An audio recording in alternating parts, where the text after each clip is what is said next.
guys ever watch videos of YouTubers building these crazy mega bases, but you look inside of the buildings and it's just empty? No purpose, just for aesthetics? Well, welcome to Gregtech New Horizons, baby! The hardest yet most rewarding mod pack in modded Minecraft history. With over 10 years of development, thousands of quests, hundreds of multi-block machines, magic mods, and yes, Botania. And recently, in the 2.7 version of this pack for the 10-year anniversary, they added even more multi-blocks and is the biggest update in GTNH history. In Gregtech New Horizons, you'll have to build a huge mega base with every single building having a purpose and a story behind it. We will start off as broke boys in the Stone Age, painfully crafting items with tools, and then advance through 12 different electrical ages from low voltage all the way up to whatever UMV tier is. By the end game, we will need millions of materials with hundreds of machines for processing, chemistry, oil processing, farming, magic, base building. GTNH has it all. Join me in the most insane adventure ever undertaken on this channel and enjoy the movie of our 7-step process to build an epic steam house to start the early game off right. This is Gregtech New Horizons. Who's ready for some Gregtech New Horizons, baby? Woo! Let's go! Alright, I hope you guys enjoyed the intro. We don't have much time to dilly-dally. I got a 7-step plan to set us up for success inside of this first episode. Let's ignore the other steps for now and start with the first one. We need to get a bed before the sun sets. And of course you would think that a bed would be as simple as 3 planks and 3 wool. No, we're gonna need carpet, so we're gonna need 6 wool. We're also gonna need a mallet, so we're gonna need a bunch of wood. And we're gonna need fences, which are more expensive. Basically, we're gonna need 6 wool, a bunch of wood, and a bunch of gravel to make flint. So without further ado, let's start the daylight cycle and start the clock.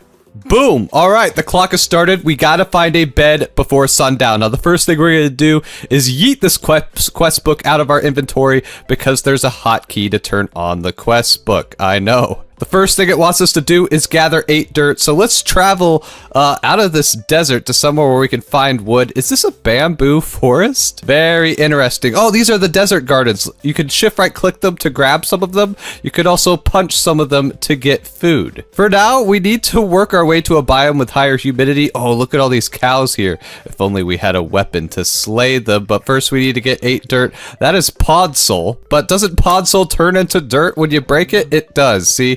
I obviously already knew this stuff. Get out of my way, cow. The time is ticking for us to get a bed. Alright, we got our first quest complete. Moving on to the next one. We need to get gravel and wood. Wood's going to be a bit of a problem because all the trees are underneath these leaves here. And I know, I'm surprised that in Gregtech New Horizons you're actually able to get wood by just simply punching it. You don't have to make like a flint hatchet or something. I know. So, you'll love to see it. Also, let's be sure to grab some of this bamboo here. I mean, we're in a bamboo forest, so we might as well grab some bamboo. Ooh, we got some tomatoes and peas. That's good for you.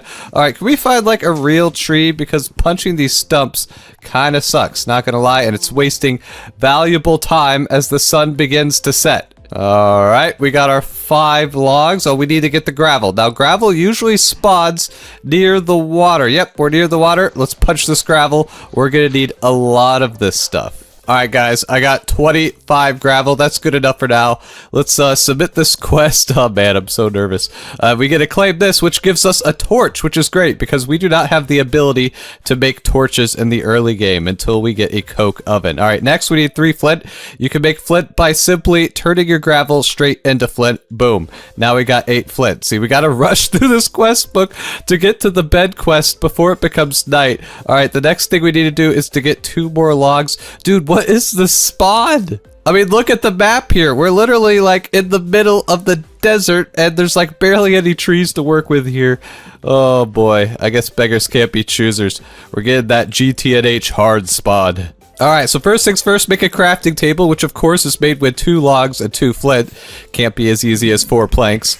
Boom. Alright, let's claim 2 apples. We're getting some food, which is good. Now, the next thing we need to do is a checkmark quest, which just tells us about quests and stuff. We don't have time to read. We need to get to the bed quest before night. Alright, next thing we have to do is to make a bunch of flint tools. Let's hope that we have enough wood for this. Alright, so log turns into 2 planks, and planks turns into 2 sticks. Yes, that is half of the normal recipe in vanilla, of course. You wouldn't think it would be that easy, right? Would you? This is Gregtech New Horizons we're talking about. It's gotta be challenging. Oh, I should have made the shovel first before the pick, so that way we can shovel some more gravel. All right, if you look at the time there in the top left, we got some stats there. There's like humidity. Wow, there's actually good humidity in this biome. Interesting, but you can also see the time. It is noon, which means the day is already halfway over, which is not ideal. We need to be fast. But we should have enough flint now if we convert this over to make a pickaxe. There we go. Pickaxe acquired. We can claim some more flint. Ooh, or a loot bag. You know what? We're going to do more flint for now, just because I'm in a hurry.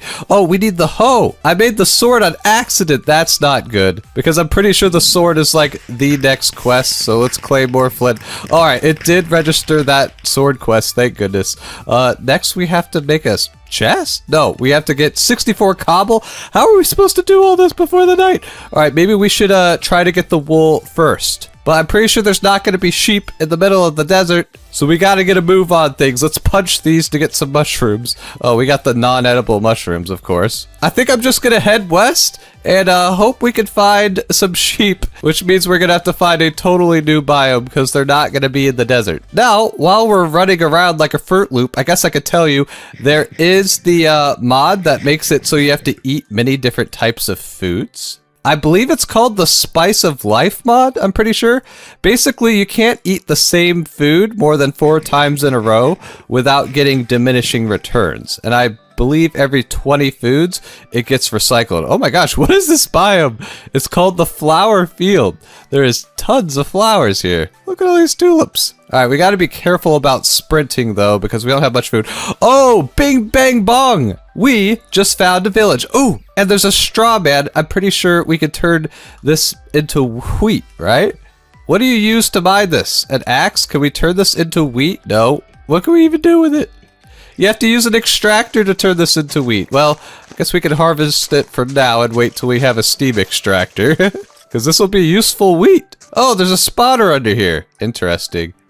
Can't even mine it with my flint pickaxe, so we're just gonna run to this village over here. So at least we have some shelter now. Look, they even have some potatoes we can yoink. Yoink, yoink, yoink. And this is perfect. We found a village that has one of those walls too. So if we don't manage to get the bed before night, we at least have somewhere to get some shelter. And look at that.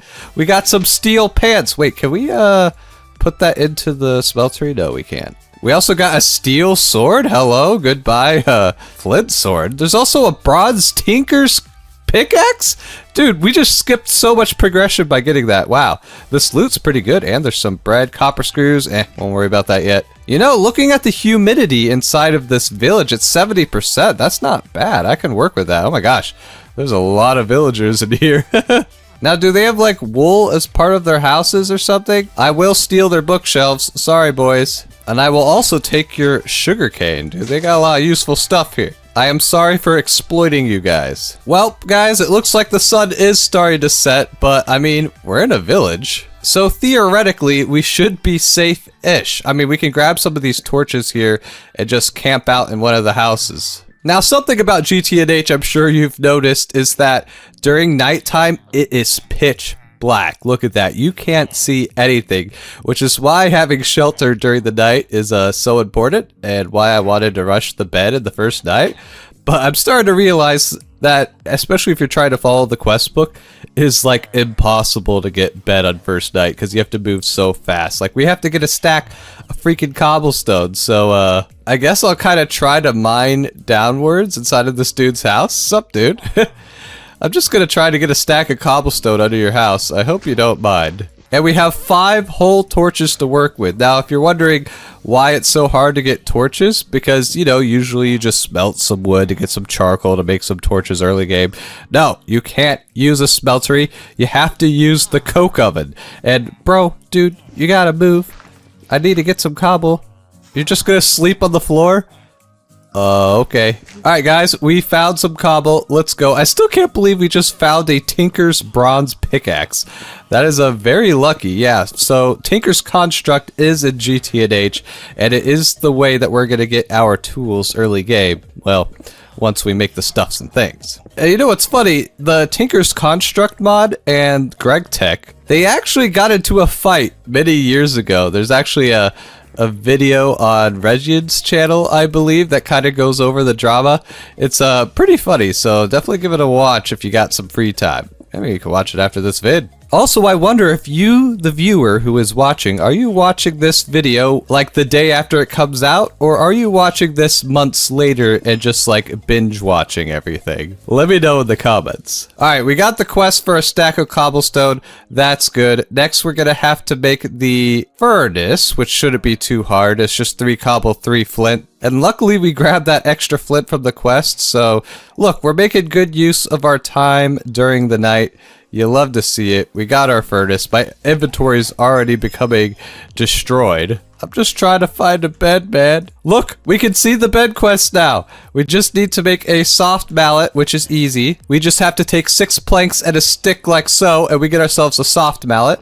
And we will need that in order to build the bed. Now, we also are going to need fences, so I'm hoping we can snag some fences from this village. Yeah, you guys see the fences over there holding the pigs? That'll be very useful. And while we're waiting, we can smelt up some of our potatoes to get the baked potatoes and get the roasted potato on a stick quest, which hilariously, if you take a baked potato and put it on a stick, it gives you more hunger haunches. I guess you eat the stick too? Alright, let's do it. Let's put those potatoes on a stick. Let's go. Baked potatoes. Oh man, there's a lot of bad guys out there. That poor villager's getting shreked. Oh no. You guys see that out the window? That is a skeleton with explosive arrows. I'm 90% sure. In GTNH, there's a lot of ridiculous mobs, including the skeletons with explosive arrows. So we're gonna have to be very careful once daytime comes. Alright guys, the sun is rising. Looks like the guard is starting to take out those zombies. Is the coast clear here? I sure hope it is. Look at that guard take out that zombie. Yeah, the villagers will spawn these, like, guards with bows. Oh, good job. Who's a good guard? Alright, you know what? I'm not gonna break those fences because I don't want to release all the mobs. I'm sure we can find some better fences here. Oh my gosh, there's a lot of zombies. We gotta be careful. Hopefully the villagers distract them. That's the main purpose of the villagers. Oh, there's a smelter here. Yes, let's go. Oh, there's also a piston. Pistons are a pain in the butt to craft. Oh, and there's like all the different Tinker's tool stations. Oh man. You know, it might not be a bad idea to settle inside of this village because it's just got so much stuff we need and it will spawn dudes that will like protect us. I mean, that's not a bad idea. Well, here, we'll probably return to this village. We just need to grab a couple fences for the bed. Boom. And oh, you see that over there, guys? There's the railcraft hut that has bricks. These bricks are going to become very important. You'll see why in a bit. Oh, and there's 2 hoppers. Hoppers are like a pain to craft because you need iron gears and iron plates, but there's just 2 hoppers there. And a crowbar. Oh, that's cool. All right, well, the start went from kind of bad to pretty good with this village find. Now, I'm going to go explore west and hope we can find those gosh dang sheep to get our wool we need. Oh, and fun fact about the flint tools. It'll actually catch mobs on fire when you attack them, so you could get cooked meat right off the bat.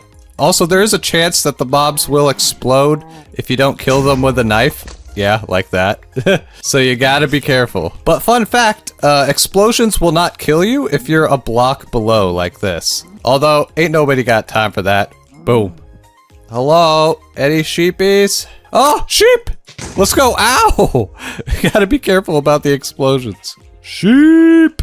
Why are they not dropping me any wool? Okay, we got 2 wool so far. Alright, 3. That's a spirit. You can kind of ignore those. They spawn sometimes. My inventory's too full to collect the ectoplasm. Oh, you guys see this? This is aluminum gravel ore. This is a huge find. This is actually going to give us some early game aluminum if we smelt it down inside of the smeltery.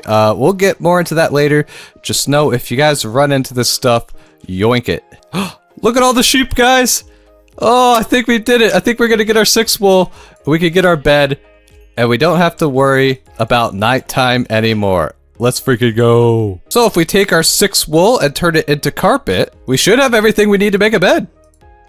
Let's freaking go. All right, so we had to sleep through one night cycle to get a bed. I still think that's a win. It takes some people like multiple days to get a bed, so I'd say we're doing pretty good. Oh my gosh, look at all the sheep now. Bro, where were all you guys at day one? Gosh dang it. Also, look at the size of that tree. It's a big boy tree. Well, guys, this means we can go on to step 2 of our plan and find a biome that has high humidity next to low humidity that's also next to water. You guys could ignore that. That's just some Thaumcraft stuff that we won't have to worry about for a bit. Just some demonic rituals, no biggie. Also, I should not kill all the cows because we're going to want to make a cow farm pretty early on. That looks like a witch hut over there. Interesting. Now, if we look at the map here, this biome has 70% humidity, which isn't bad. You know, it could be better, but it could also definitely be a lot worse. And we're right next to a desert, which is obviously going to have very low humidity, like 0%. And the reason we're going to want that is because in high humidity biomes, we can grow crops and they'll get some buffed stats. And when we have to build our water tank, it will give us more water the higher the humidity is. Why is there a big hole in the ground, guys? Be careful. Ooh, is that salt or is that cassiterite? I don't know. We'll get to the ores later. First things first, we got to figure out which of these houses we're going to want to claim as our own. We got to find the biggest house in this village, which probably isn't going to be that big because these houses are not that big. I guess we'll go with this guy. You are the chosen one. I mean, look at all this room for activities. We can call it home. We can slap down some crafting tables, slap down our beautiful bed, set our spawn, and now we just got to make some chests, which of course you can see we have a quest for. And chests require logs, planks, and flint. Yes, you need like full frickin' logs. Luckily, we can harvest the logs from the farm here because we're going to be basically disassembling everything in this village. We're going to extort the local population. Don't worry, guys. It's not inhumane. We'll move them all to Oklahoma. All right, and we should be able to make our first 2 chests. How beautiful. We can start storing our items. Oh, that feels good. I'm actually going to go harvest some more wood because I want to get a little bit organized pretty early because it's so easy in modded Minecraft, especially GTNH, for your base to just turn into a mess of chests and then you're spending half your playthrough just flipping open chests to try to find the things that you need. Yeah, I'm going to nip that in the butt pretty early here. Oh no, guys, it's becoming night. We can sleep now. Oh, it's so good. Only in GTNH does it feel so good to have a freaking bed. Let's go. Also, what's pretty amazing is we need more flint, and the roads of this village are made of gravel. So we can get so much flint from this. You'll love to see it. So now that we've already completed our first 2 steps of our task line, step 3 is to settle down and make a smeltery. Now, we've already settled down, and there's that smeltery we saw earlier in the middle of this village that I'm definitely going to steal, as well as these 2 ferdi. Let's go. Yeah, if you guys are playing Gregtech New Horizons, finding villages are just super good because there's so much stuff you can loot from them. Like, you could even loot the ladders and doors because ladders and doors are not easy to craft either. What, you don't believe me? Here, I'll look up door here. Yeah, a door is 4 planks, a trap door, an iron ring, and an iron screw. And in order to get the trap door, it's like sticks, half slabs, flint, and of course half slabs are made with a saw. Yeah, it's like all just a freaking pain. But if you go to the village, you could just yoink them. So I'm gonna spend some time making these villagers homeless because I need to extract their wood and their ladders. Pretty much everything these villagers' houses are made of is useful. Like those fences. Oh, I hate crafting fences, so give me those. Oh no, our axe. I guess now that we're harvesting this house, I could actually like talk to you guys about stuff. So I've been wanting to try Gregtech New Horizons for quite a long time. I mean, as you guys know, if you have been watching the channel for a bit, we did the Nomi Factory series last year-ish, in which we totally finished. I mean, I totally wasn't 1 episode away and forgot to finish it, no. But I really enjoyed it, and I've been playing Gregtech New Horizons off and on with some groups of people off camera, over the past year. And I will say, even though like it's kind of a meme that GTNH is the hardest mod pack and it's just grind for the sake of grind and it's a self-torture simulator, honestly, it's actually pretty fun because the early game, yes, is super grindy, and I feel like 95% of players who play this mod pack give up before they even really get to Steam Age or low voltage, like the first 2 ages.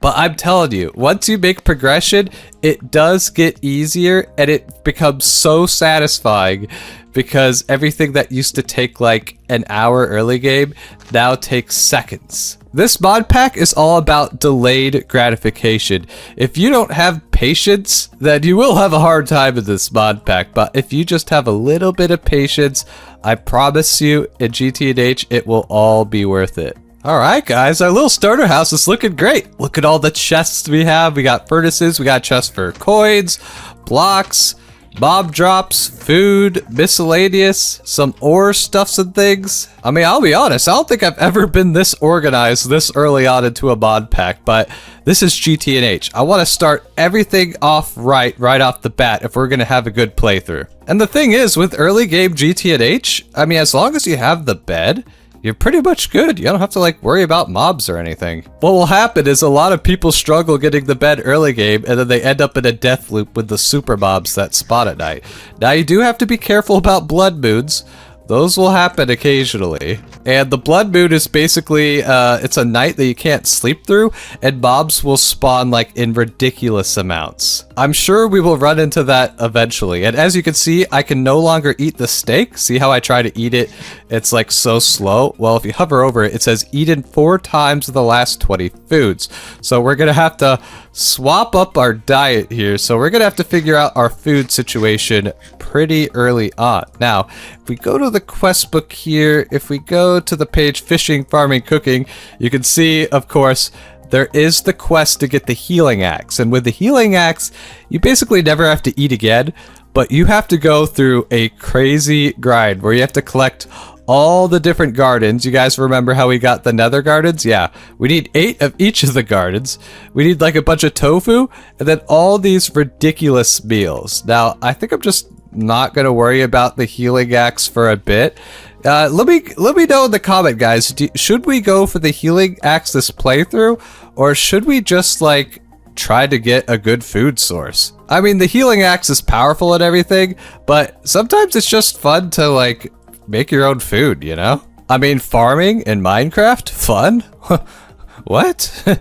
Alright, so if we go in our quest book here, we finally like got to the end of the first page. I mean, there's some other quests I'm gonna have to go through, but I kind of want to get to the tinker stuffs and things. So here we go. We are officially in the Stone Age. We get to claim our lunch box, or I guess lunch bag. Let's go. We also get a food journal. Now the food journal's kind of neat. It keeps track of how many foods you've eaten so far. We've eaten 13, and if we eat 37 more foods, we will gain a heart. Yeah, I believe it's like every 50 unique foods you gain an extra heart, which is pretty cool. It even tells you all the things you've eaten, so you can kind of look through here and be like, oh, that bread was pretty good. The potato on a stick, yeah, bread and potato on a stick were the 2 best foods we've had so far. Crazy. Now anyways, the lunch bag is sick because it could hold 3 different food slots. So we could like put the potatoes in here. Let's go into our food chest. Yeah, the food chest is looking a bit scarce, not gonna lie, but oh yeah, we're really gonna have to get some more food. But we could also put in like this raw mutton, and then if you shift right click it, you can eat from the lunch bag and it will cycle between the different foods in there. So it saves some hotbar slots considering all the different foods you have to eat. Now, yeah, I think I'm going to take advantage of the farms that already exist here and like work on making some foods. Yeah, definitely get some wheat. With some wheat, we can make some bread, although we're gonna have... Bread is not as simple as just combining 3 wheat. I'll have to show you guys how to make bread. But yeah, it's probably going to be worth it to get the food situation figured out pretty early. But also the quest book will give you some food. And also, oh yeah, we got these loot bags. Let's open these loot bags.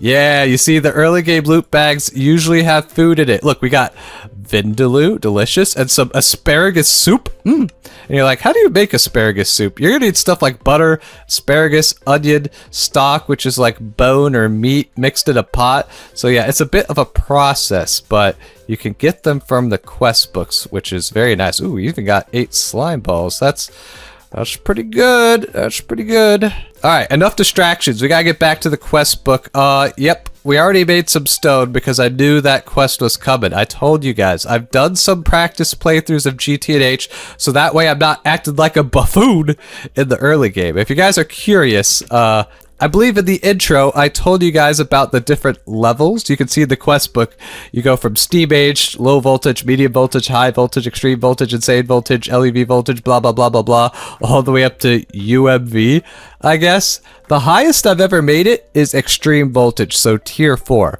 So I have a pretty good idea of what happens in this pack up to here.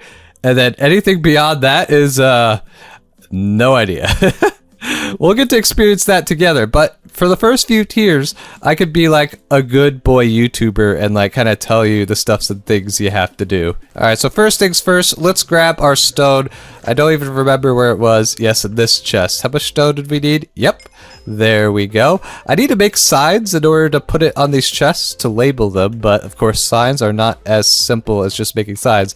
And look at that, we get the chisel very early. Remember, our step 7 of our stuff we want to do is build a starter base, and this chisel is going to help us a lot. Like, you can put in planks. Look at all the different cool planks you can make.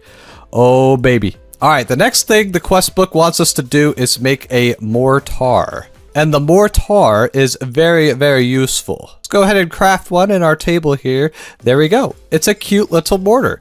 And what you could do with that is you could actually smash the flint so you can get a 1-to-1 ratio with the flint. How good is that? We just got 25 flint. Now in your quest book, if you're impatient and you're curious like where the quests are going to go, you can click on this little view mode button here and it will show you, because we're trying to get to the tinker's stuffs and things, so we can get our first tinker's tools, because they're going to be way better than these crappy flint tools that we're getting right now. So keep that in mind if you're like unsure of which way in the quest book you need to go. So we need to go down this way.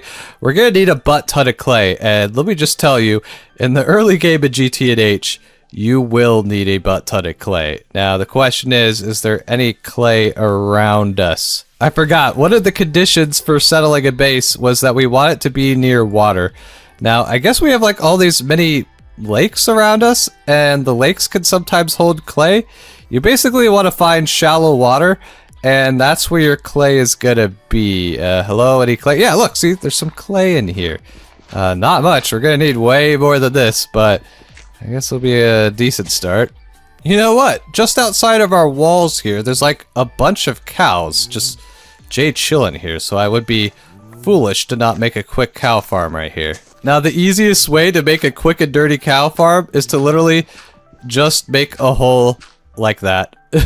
Then grab your wheat and push them in the hole. All right, in the hole you go, boy.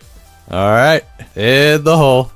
And there we go. We got a quick and dirty cow farm. I might make it a little bit bigger, actually, because I feel a little bit bad of these guys getting so cramped in here. But the reason we keep that block in the center is if, in case you fall in here and you need to get out, you could just jump out like that. Because cows don't know how to jump. What is it, cows? You can't escape? Alright, well, let's feed these guys some... Wait, what the heck? Okay, I guess they can escape. Well, in that case, I guess we gotta make it a little bit bigger so they can't just, like, yeet out like that. There we go. Alright, you guys got plenty of room now, so no complaining. Who has not bred yet? You two. Alright, good. Look at that. Getting a cow farm started nice and early. Who is this guy and what has he done with CWG? He's never this responsible early game. Listen, new server, new me. This is what this is about, okay? I like this big mountain range up here. Oh, dang, I don't have my zoom key. I think I'm gonna have to install a mod for 1.7 that adds a zoom key. But before I do that, we just need to find some quick clay, which I'm hoping there's some clay in this small river here. No. Oh, look at that. There's a nutmeg tree.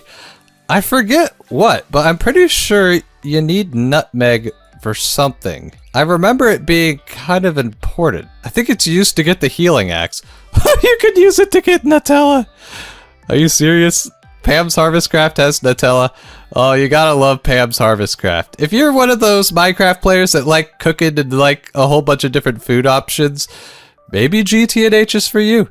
You just gotta get past the grind, and it's actually like the perfect mod pack if you're interested in the food part of Minecraft. But funny enough, the kind of players that play GTNH are usually not into like farming or building and stuff, so they end up just rushing for the healing axe so they don't have to worry about food. But I'm telling you, there's some Minecraft players that really like eating food. I mean, hello, there's games like Stardew Valley and stuff all about farming, or I guess that farming simulator game.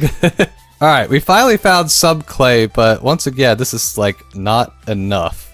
Not even close to enough. Oh, and look at this!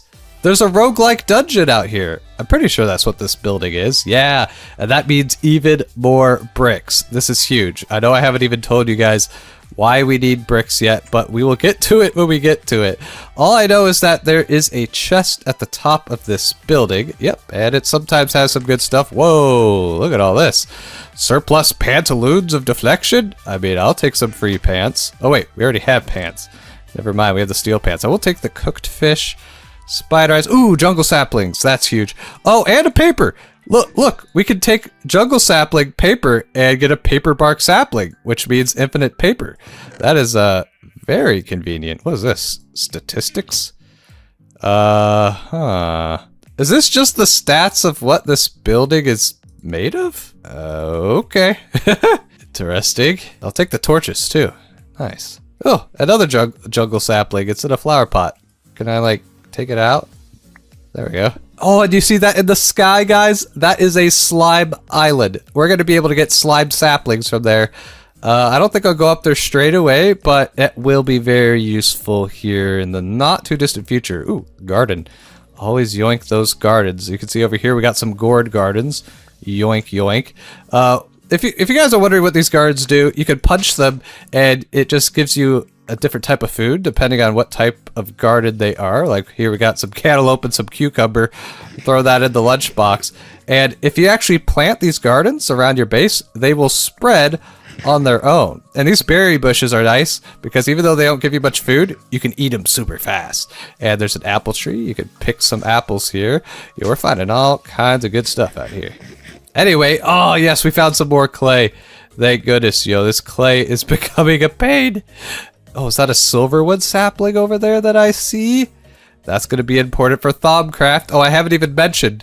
This mod pack has more than just Gregtech. It's got magic mods, including one of the most OG magic mods of all time, and that is Thaumcraft, which you basically become like Harry Potter.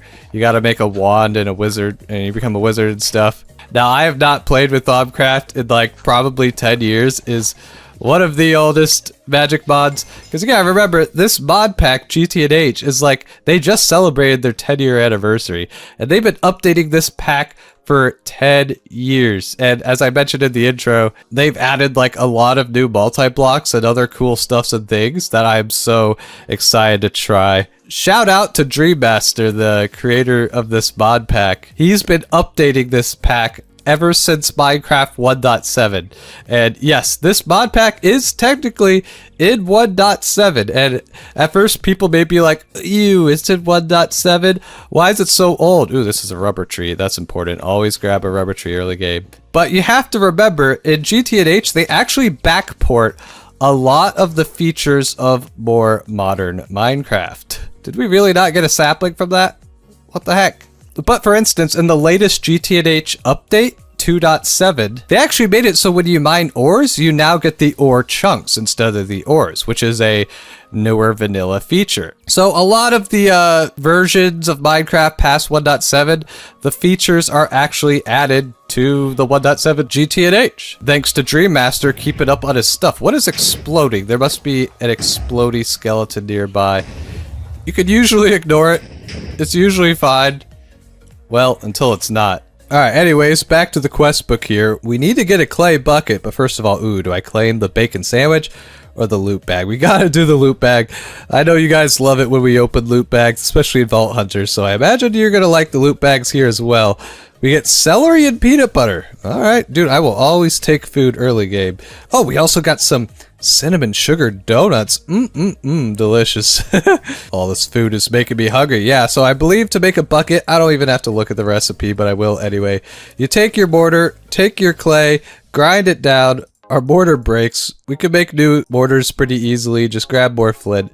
We just gotta break down this clay into dust, and then we can combine the clay into bigger dust, use the clay dust to make your unfired bucket, throw the unfired bucket into the smeltery, and apparently we got some charcoal, maybe from a quest. I actually have no idea where we got the charcoal, but the best early game fuel is probably planks. Remember, wood and planks have the same burn time in GTNH, so definitely turn it into planks first before burning it. And there we go. We got ourselves a clay bucket. And we get a choice between peanut butter cookies and raisin cookies. I wish we were live streaming so I could have you guys vote on which cookies you like more. I guess we'll just go with the peanut butter ones for now. Is there any raisin cookie enjoyers in the chat? Let me know in the comments. Now the next thing we need to do is get 16 paper, which is a pain because you have to use wood pulp and paper, and you can probably guess you get wood pulp from grinding down logs, which means we're gonna have to grind down half a stack of this stuff. We're just going through mortars like it's nothing. Boom, grind it down. All right, we got our stack. Now the next thing we're gonna have to do is annoyingly craft it with buckets of water. And this is the ultimate staple of early game GTNH. Also, we got some lava here. That's gonna be useful in a bit. But this is why I wanted to settle down next to some water. We do have some water here, so I am gonna make the most of it. All you gotta do is scoop up a bucket of water, turn it into paper, and repeat process a cajillion times. Now this is a crafting task, so we can't just use our paper bark sapling yet. We are gonna have to use manual labor. There's no getting around it. You must do thy manual labor. Making paper by hand. Don't worry, later in the game there's going to be easier ways to make paper like this, but honestly the easiest way is to just use that paper bark sapling and to bone meal it, and you get all the paper you want.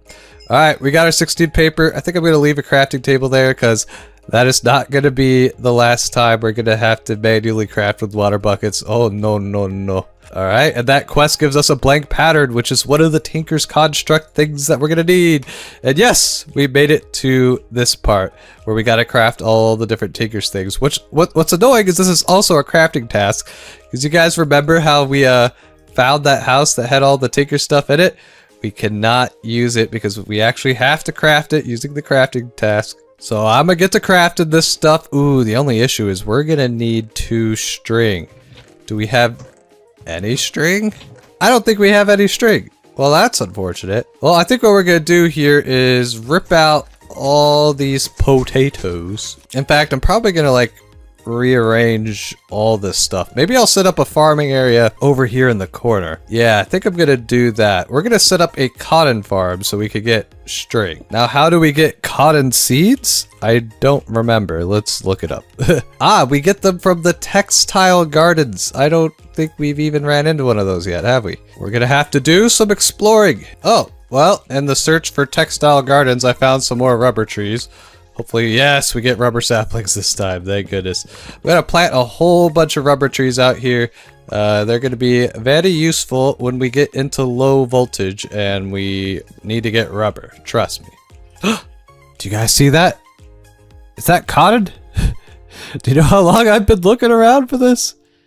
It kind of looks like cotton. It might not be though. I got to go investigate. Hello. It's cotton. Can I pick you? Yes. Oh, we got 4 cotton. Let's go. And we get a cotton seed. I'm pretty sure we can turn the cotton into cotton seeds. We got 5 cotton seeds. Oh, that was a pain. I had to look around the map a while for that. Usually they're not that rare, but I guess this time it is. Now we can finally plant our cotton, and then we can finally get some string. So I'm going to build out a farming area. May even build out some more farms so we can farm some actual, like, food. I don't know. Food kind of sounds important. You guys heard that ding ding ding? That means we gain an extra heart just by eating. You love to see it. Hey, would you look at that? Exactly what I was looking for, a cauldron. Sometimes the villages can spawn with cauldrons in them and you want to yoink those immediately. Now the reason why we need this cauldron is for many things, like you can use it to wash ores.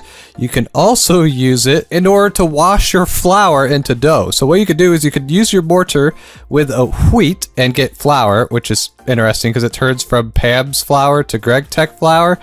And then, let me go ahead and make some more. Then I'm pretty sure what you could do here is put some water in your cauldron, throw in the flour, and yes, you get 42 dough out of it. And now you can finally eat your wheat. Like I said, you can't just simply make bread. Now I'm gonna go ahead and eat 4 of these, so that way I saturate my eat 4 times recently thingamajig. And then I believe we can turn the dough into, yes, different things. So let's go ahead and make 4 baguettes. We'll also make 4 of these doughs.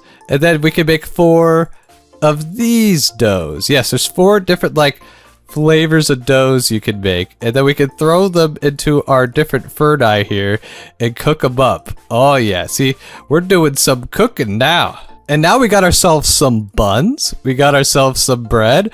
And the best one is the baguette. Now we could just eat these straight up, but we could make them even better if we make ourselves a knife. Pretty sure we could make a knife out of flint, right? Yeah, oh, just a flint and a stick. How have I not made that yet? And there's probably a quest for it, I imagine, once I make this knife. Any quest complete? Apparently not. Okay.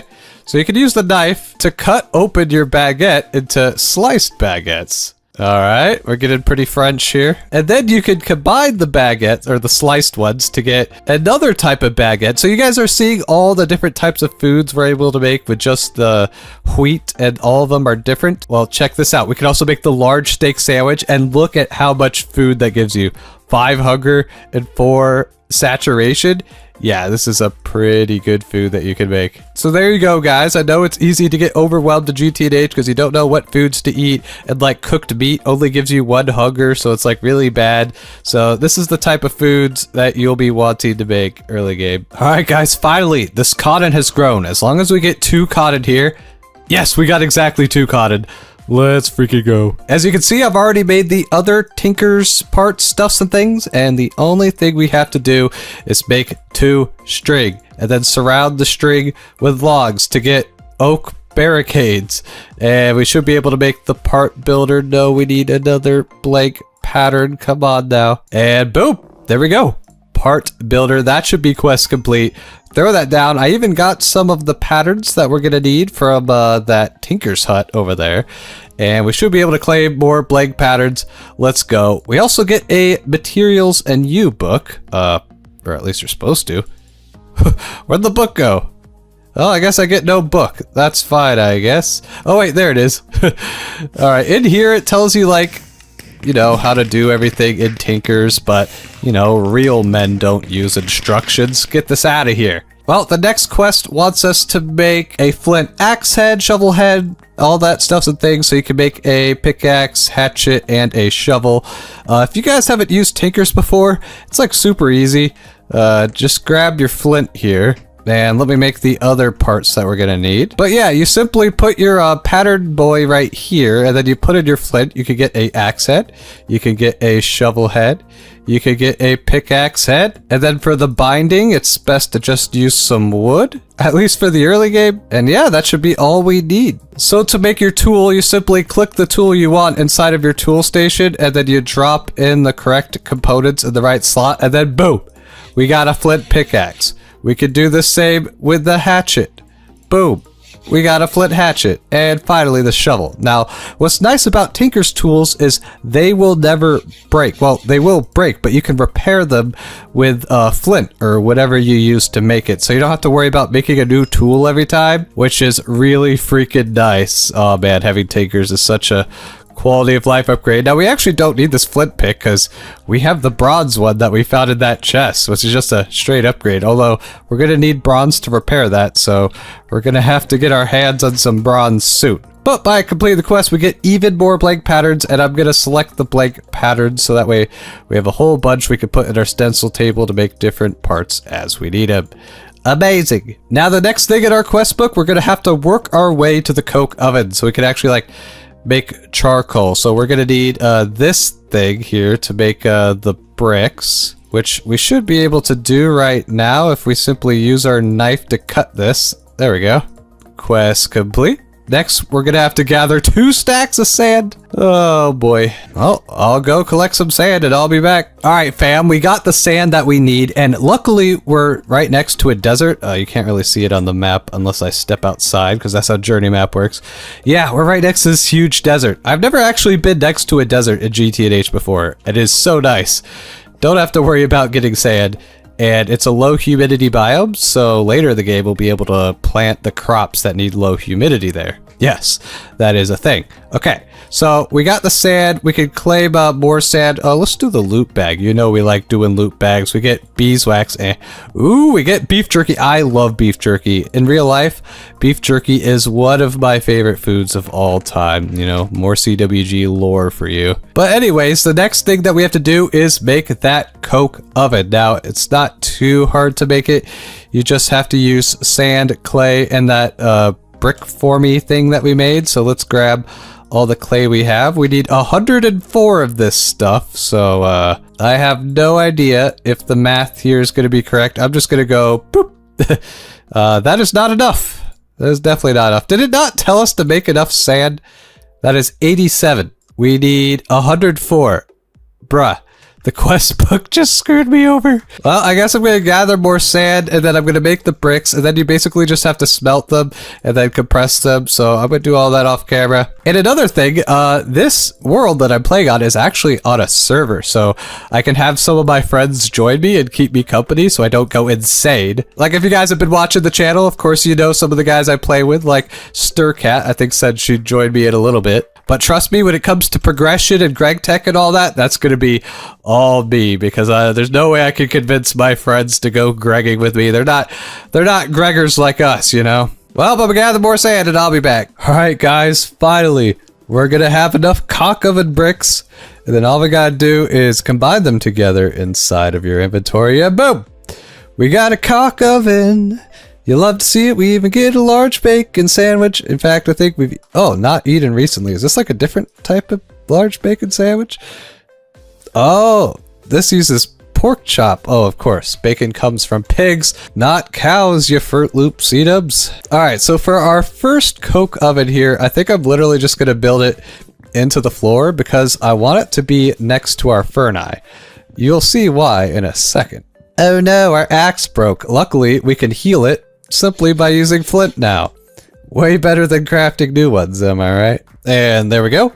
And we have a coke oven in the floor. You'll love to see it. Now all we have to do is throw logs in it. Do we have any spare logs? We got rubber wood. That works for me. You simply throw it into the coke oven. It'll smelt. And it takes a hot minute, but it will eventually turn into charcoal and creosote oil. And then with the creosote oil, we can put it in a bucket and it can smelt 32 items. So I don't have to keep using oak wood stairs that I've stolen from the roofs of different villager houses. Look, I stole that roof. We're just going to keep disassembling these houses for their resources. That's why being in a village is so awesome. Anyways, the next quest we need to do is to get 4 charcoal. Wait, don't we have like some charcoal? Oh no, I used it as fuel. Silly me. I guess we're gonna have to wait for the coke oven. Guys, look who came to join us. It's a Stircat. I'm hungry. You're hungry? Well, I ain't got any food. Here, I'll give you 1 large bacon sandwich. Delicious. Thank you. You'll be on your own from here on.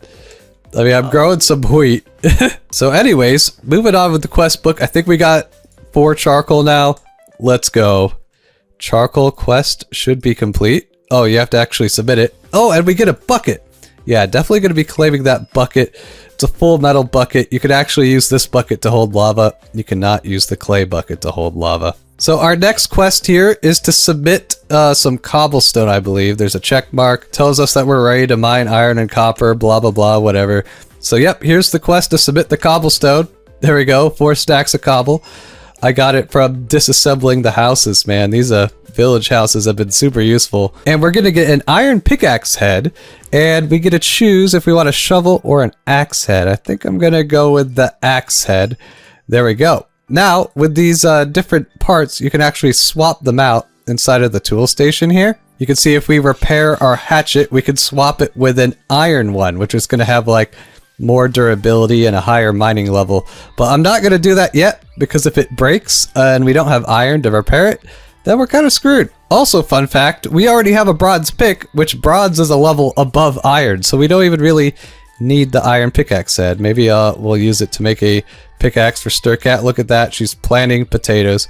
You'll love to see it. Just keep the farmland on that side just for cotton, because we're going to need a lot of cotton. Okay, I'll stop here then.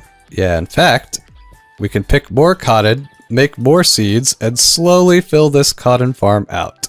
Alright, so the next thing we have to do in the quest book is ore prospecting. So you may be like, oh, C-dubs, how do you get ores in GTNH? Well, if you haven't Gregged before, the ores spawn realistically. So every 3 chunks is an ore chunk. You see at the top left where you get a bunch of random stats.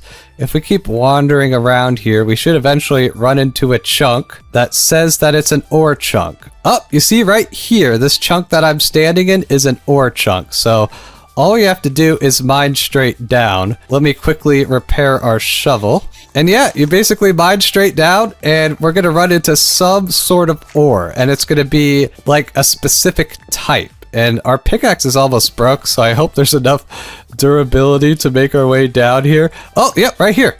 We ran into magnetite, which is iron. Yes, like I said, these are realistic ores. You can find magnetite in real life. And actually, in the 2.7 update of this pack, you now get the raw chunks, just like the more modern versions of vanilla Minecraft. See? I told you GTNH likes to backport its mods, so we're going to get all kinds of iron here. All you have to do is take the chunks and you can smelt them into iron. Looks like we're also going to have some gold here as well. Can we mine the gold? Yes, we can, because we have the copper pickaxe. Let's go. So I'm going to do some prospecting here. We need to find a lot of iron, and we also need to find copper and tin. So I'll catch you guys in a bit when we have all the ores that we need. Alright guys, here's a prospecting update, and you won't believe what I just found. A diamond vein. Yeah.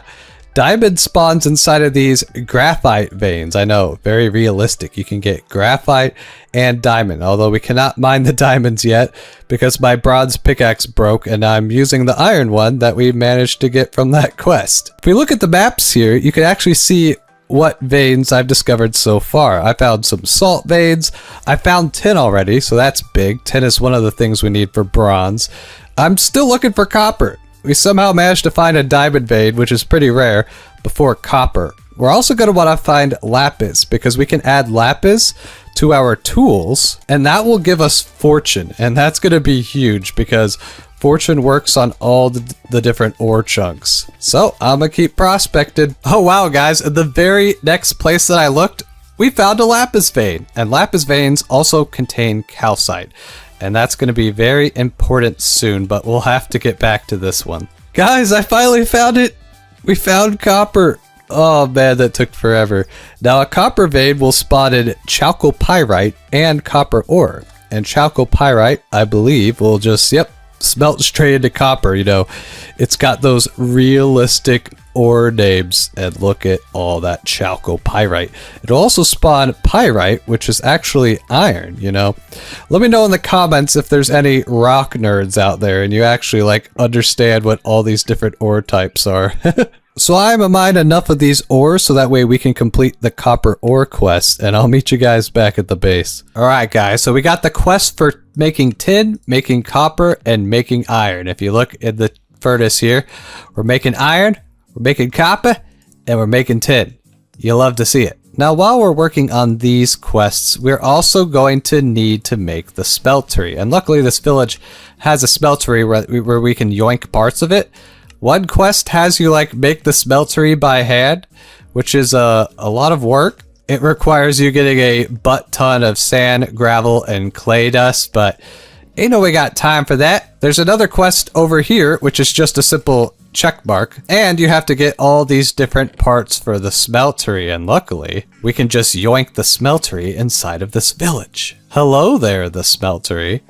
Now, the village smeltery just contains a bunch of these seared bricks. It also has like a casting table and a casting basin, so we're gonna have to craft like the controller and stuff. But these seared bricks will definitely give us a nice head start, so I'm gonna go ahead and make us our own smeltery, and I'll be back when it's done. Alright guys, now that I have the quests for the different materials we need, we're on to making bronze, and first I'm gonna make all the tools. Now this is the backbone of Gregtech.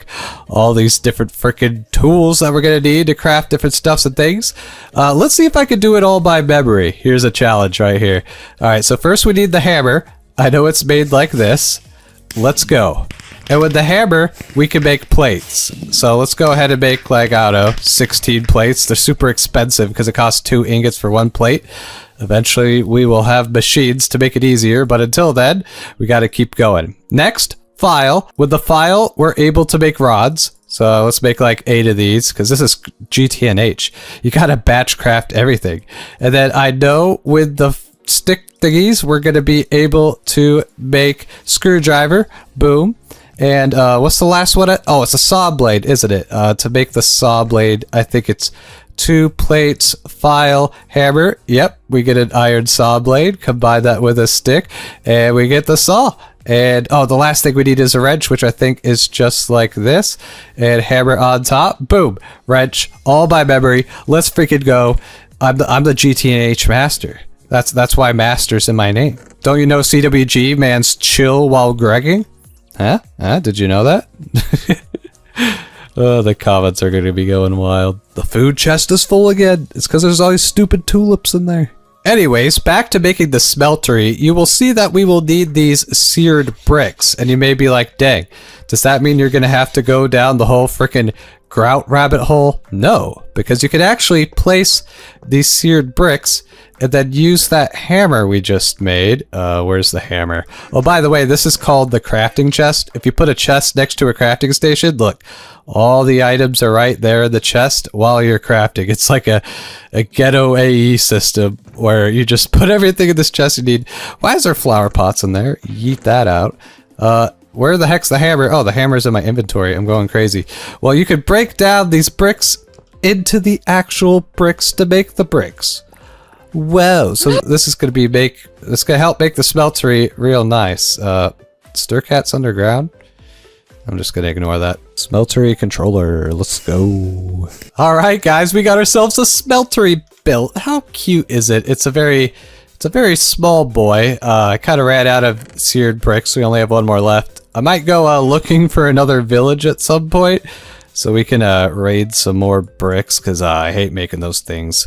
We can also smelt cobblestone into seared stone to make this thing bigger. I might do that, but before anything, we need to fill up these seared tanks with lava, so that way we could actually smelt down these ingots into juice. But how are we gonna get lava is the question. I know there's like a couple buckets of lava in this structure right over here, but we can't just go bucket lava all willy-nilly. It will burn us. But if we go down this part of the quest book, I know that you'll get to the don't burn your fingers, the pizza gloves. We're gonna want those pizza gloves, so that way we can pick up a lava bucket. You guys want to see the lava burn us? Maybe we could run to that tank quick enough that it doesn't kill us. Ow! Ow! Ow! Oh my gosh, it's so hot. Run! Oh! Half health! Come on! Yeah! Oh, we got it. Yeah, we're gonna want those pizza gloves. I don't want to have to keep doing that, that's for sure. We're basically gonna need a ton of cotton, which we can get by picking our cotton over here. We're slowly expanding this guy. And we're also going to have to kill some cows. And in order to kill the cows so that way they don't explode, you have to make the meat cleaver over here. So in order to do that, we need to make shears first. Oh, and that's going to give us a steel tool of our choosing. Okay, so this is definitely going to be worth it. So let's make these shears real quick. And as you can see, it's going to need all the different like kinds of tools that we have. So we're going to start by making an iron ring. And if you use the saw on an iron rod, you could get some bolts. And then with the bolts, you could use a file to turn them into screws. Oh, you gotta love the GTNH early game grind. And look at that. We got ourselves some shears. That way we can shear sheep and get more wool. I'm definitely going to claim the saw because you use the saw a lot. Like, you remember how you could only get 2 planks out of wood? By using the saw, you could get 4 planks. And same thing with the sticks. You could use it to get the normal ratio, so that's pretty nice. Next, we got to make the butchery knife. Now, as you can see, you can make the knives out of all different types of materials, which we don't have access to. Like, what the heck is Flora Pura Gyrite? It's probably some endgame material, but you could just search up iron inside of the search bar here, and there it is, right there. And I think we have everything we need for the butchery knife. Nice. So we can go use this knife and slay some cows, you know? Very realistic. Speaking of that, let's go check out our cow hole and see how they're doing. We got a little bit of cows now. I keep some wheat here so we could breed them. And I guess a chicken fell in there too. Chicken, you're part of the cow farm. You're just gonna have to accept it. Now for the quest, we have to kill 6 cows. So, 1... I think that's 6. There we go. We got the cow tipper achievement and 23 leather. That's pretty good. We're going to need tons of leather in this pack, and I'm going to have to breed these guys back up to decent numbers. Now, finally, we can craft the lava gloves, which is simply some string, leather, and some woven cotton. And the woven cotton is made of more string and more cotton. So that's why I made this giant cotton farm, because I know how much cotton a lot of these recipes are going to require, like making our pizza gloves. So I'm going to be picking cotton. So I went ahead and made a couple woven cloth, but we're going to need 6 of it for all the pizza gloves. So what I'm actually going to do with it first is make a bound leather. Next, we're going to make a drying rack. So all we got to do is make some half slabs here by cutting it with a saw. And next, we can make 7 drying racks, which should be plenty. So let's go onto the outside of the house here, and we'll just place them like so. And then you can hang up your bound leather and it will dry into tanned leather, which you can see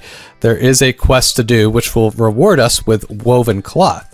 Not only that, but it will unlock the part in the quest book that allows us to purchase woven cloth with coins. And you can see there's all kinds of things you can buy with coins. You can buy some leather, you can buy some wool, you can buy some eggs, I guess, if you need that. And if you look at our coins chest, yeah, we got a little bit of coins here, so might help us out. Also, if you craft up yourself some double iron plates and some iron screws, you can make these epic thing called wood to iron chest upgrades, which will basically double the capacity of your chests, which is going to be nice because our food chest is full. Well, of food. So we could just slap these on there and boom, iron chests with double the space. Now, I actually need to hold the chest in my inventory to get the achievement, so this is going to make items go everywhere. But it's what you got to do, and we should get a quest complete from that. There we go. And we just got to spam all the food back in there. Sweet. And what's awesome about that quest is you can get 2 more wood to iron chest upgrades. Dude, my words are off today. So I'll use that to go ahead and upgrade our miscellaneous chest. Boom. Look at that. You love to see it. Anyways, is our tanned leather done? No, it's not even halfway done. This process takes like 20 minutes. It's a bit ridiculous. I just gotta keep picking cotton and yeah, I'll be back. Alright guys, looks like our first tanned leather is done. We're gonna need a lot of this stuff, trust me. But that will allow us to claim some more woven cotton, which brings us up to 6. Perfect. Now let me go ahead and show you inside of the coins tab. Yep, we can now buy a bunch of string and cotton using farmer coins. Now, while I was waiting for that, we actually have enough woven cotton now, so I guess we won't have to spend our coins, but just keep in mind, it's a way to get some quick woven cotton. So if we turn some of our cotton into string here, we should be able to make our left-hand pizza glove. And I need to get a little bit more string for the other hand. Also, as you can see, Stircat planted one of each of these gardens down because they will actually spread on their own if you give them enough time. Same with our little desert garden. It needs sand to spread. It's so cute. We're also growing some barley because apparently barley grows like twice as quick as wheat does. And you can use barley to breed cows. So barley is a better choice for breeding cows. Looks like Sturcat claimed some quests. Sorry. We got items everywhere. I know. Oh my goodness. Ooh, gunpowder. Alright, we got enough cotton for the final string and we can make the right hand pizza glove. There we go, finally. That was expensive. So then you just put them in your bobble slots. And then there you go. We should be able to pick up lava now. And what's funny is you can actually put them in the wrong hand and it pops up at the top of the screen. These gloves feel weird because you have your gloves on backwards, you fool. So we should be able to yoink this lava and not take damage. You love to see it. So much work to just hold some lava, gosh dang it. There we go. So I think it's about time we actually use our smeltery, huh? So what we could do is we could upgrade our tools to bronze. But I guess we have to make our first bronze, huh? If we look at our quest book here, it wants us to make half a stack of bronze. And for that, all you need to do is take tin and copper in a 3-to-1 ratio, which if you've ever played a game that requires you to make bronze, you're probably used to this. So we'll do 16 tin and 48 copper. Use the mortar to smash down the tin and smash down some copper. Don't worry, I made an extra mortar just for that. And then you combine the two dusts, boom, you get bronze dust. You love to see it. 48 bronze. And we'll chuck it in the smeltery. Yeah, we're using wood stairs as fuel. We could also use a bucket of creosote, as you guys have seen. You could simply use the creosote that's formed inside the coke oven. It will smelt half a stack of items. You'll love to see it. Alright guys, we have our bronze quest. You'll love to see it. And the next thing it wants us to do is to make the bronze parts. And as you guys remember, we had our bronze pick, which is broken. But I've already leveled up this pickaxe with the Tinker's tool in this pack. You can level them up. And it's already got 2 modifiers I can put on it. So I can put on Fortune very soon. But since we have the extra bronze pick, we can make it for Sturcat. Here you go. Me? Yep.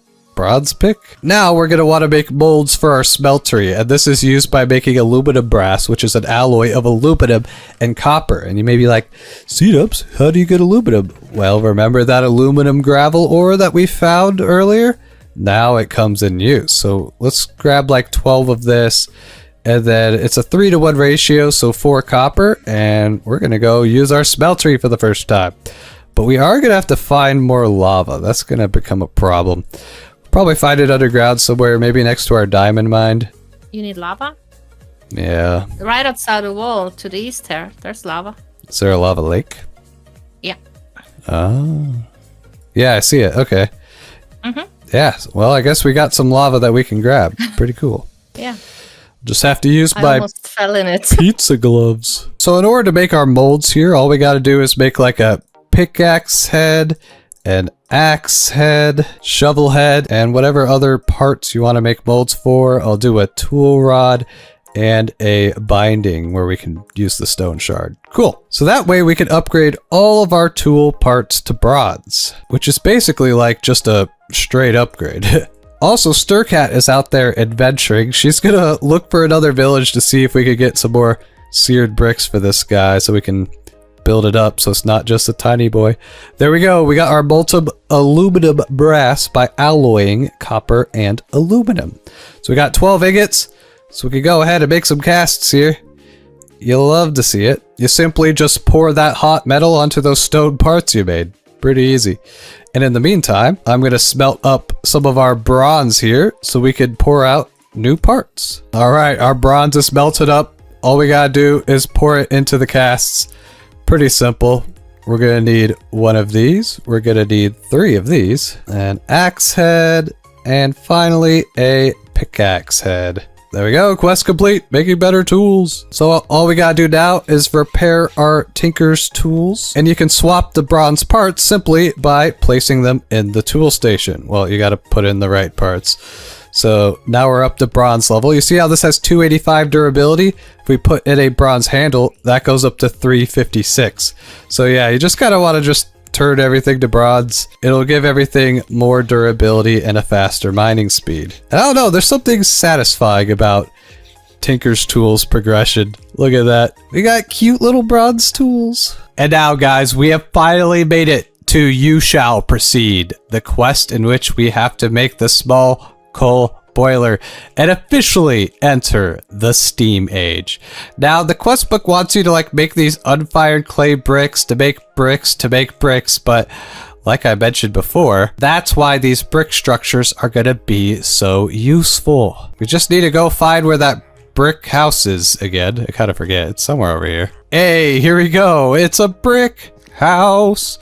You can simply buy the bricks and you don't have to go through the annoying way to make it. If you guys are curious how you have to make bricks, yeah, you have to combine bricks with a water bucket, and then for that you need unfired bricks, and for that you need clay to turn into the unfired bricks. It's a pain, but look, you can just mine them. So easy.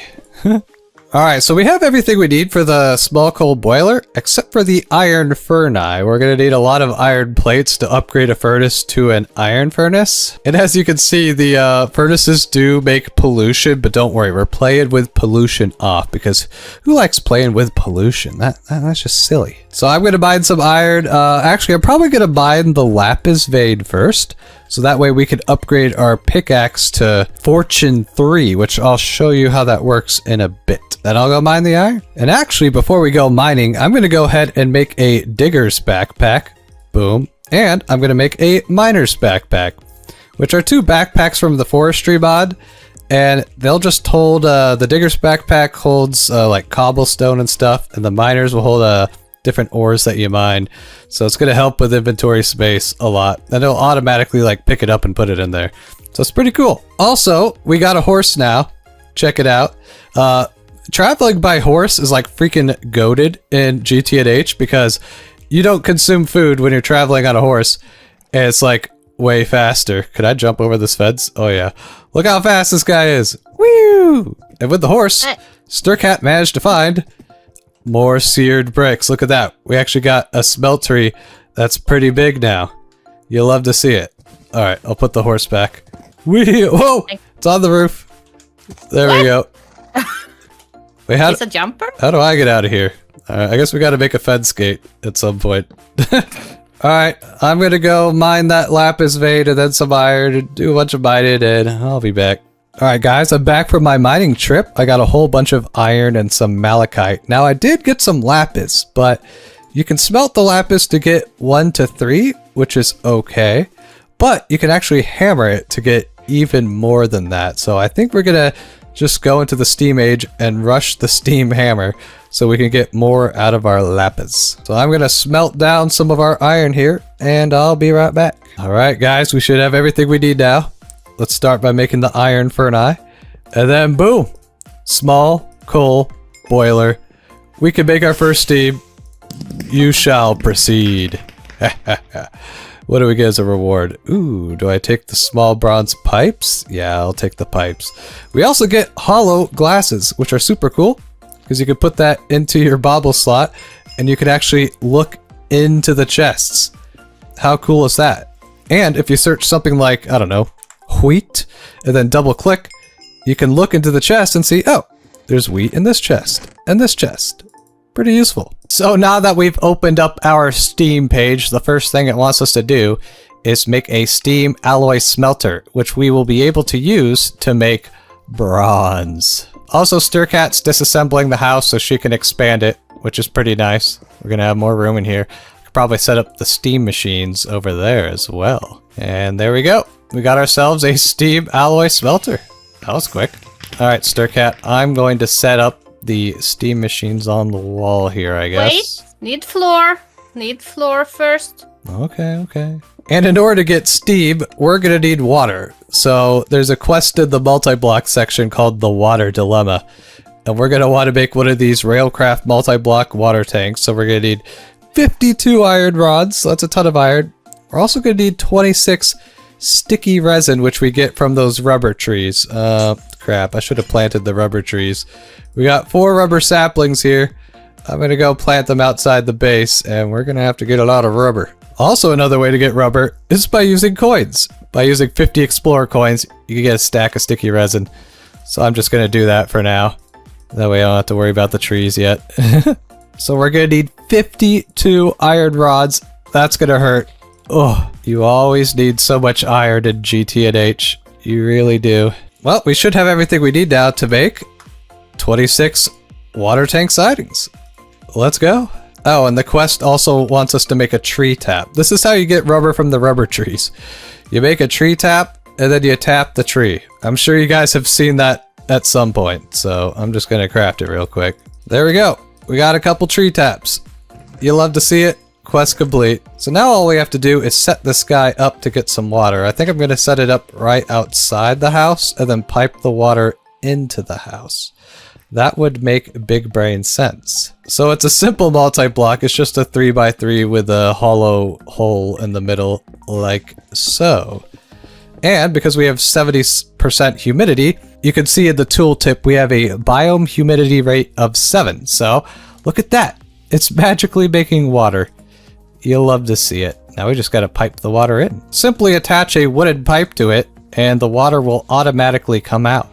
Pretty cool. And by shift right clicking with your wrench, you can make it so that way the water will only go in one direction, and it will save with some lag a bit. Otherwise the water will kind of slosh around back and forth. And then you just pipe it into your small coal boiler like so. Look at that. It's getting water. Now we just got to put in some fuel, and we have some charcoal thanks to our coke oven. Slap it in. Boom. It's going to heat up. And then it's going to start making some steam. I even have some pipes here that we could use to pipe the steam. And we'll put the alloy smelter right there. You'll love to see it. Now you may be wondering what we could do with our steam alloy smelter. And if your guess was making alloys, then you are correct. Now we have to be careful because the alloy smelter, it eats a ton of steam. And these machines have a pretty large internal buffer of steam, but you can't really tell how much is in it. So I'm just gonna hope there's enough steam to do this, but by putting in 3 copper, 1 tin, it's gonna make broads. Oh, you like the sound of that? It's the sound of making broads. You also have to right click with a wrench so it has somewhere to vent the steam when it's done with the craft. So I'm hoping we have enough steam to complete this. And it's better to make bronze in the alloy smelter because you'll actually get 4 bronze instead of 3 by using the crushing method that we did before. Pretty cool. Now the next thing in the quest book we have to do is make red alloy, which means we're going to need redstone. So I haven't even found a redstone vein yet, so that's gonna be kind of a pain. Yeah, so I guess I gotta do more prospecting. Yay. If we take a peek into the future here, we want to get all the way to the hammer time quest right here. And then we'll be able to hammer up our lapis and finally get some fortune so I can get more from my mining. So we're getting there. We're getting there. And you can see the steel quest over here. I want to make some steel. Remember, the goal of this episode is to make steel. And I guess this is going to be a pretty long episode because you got to do a lot of stuff before you can get to steel. Hey, look at that. We found a redstone vein. It wasn't too far away. There's also like a lot of mobs. Oh gosh. Hello, mobs. There's a witch over here. Ow, she's throwing potions at me. What the heck? Yeah, I'm just gonna block that off. Just gonna mine in the other direction. Alright, I'm back in the base. We got our raw redstone. Now, the way we process this is a little bit different. You can't just smelt it. And in this page, you can see how Gregtech ore processing works. Yeah, you could use different machines to get like different byproducts. You really don't have to worry about this until like HV for now. We're just gonna have to hammer it by hand. So if we grab like, I don't know, like 8 of it, and then use our hammer here, we can hammer it into 40 crushed redstone. And then we can then hammer it again to get impure pile of redstone dust. Okay, we almost have redstone now. Next thing we've got to do is grab a bucket of water and fill up a cauldron that we have right here. We throw inside our impure redstone and we get real redstone. Let's go, we got redstone. And all we got to do now is slap some copper and some redstone inside of our alloy smelter and we can get that red alloy that the quest book desires. Nice. That means I'm actually gonna have to hammer down even more redstone. Oh, jeez. And finally, we should have our 14 red alloy. Let's go. Quest complete. And I'll definitely take the 4 red alloy from the quest book. The next thing we need to make is wire cutters. Oh yeah. Yet another tool we need to make. Now we got ourselves some wire cutters. Let's go.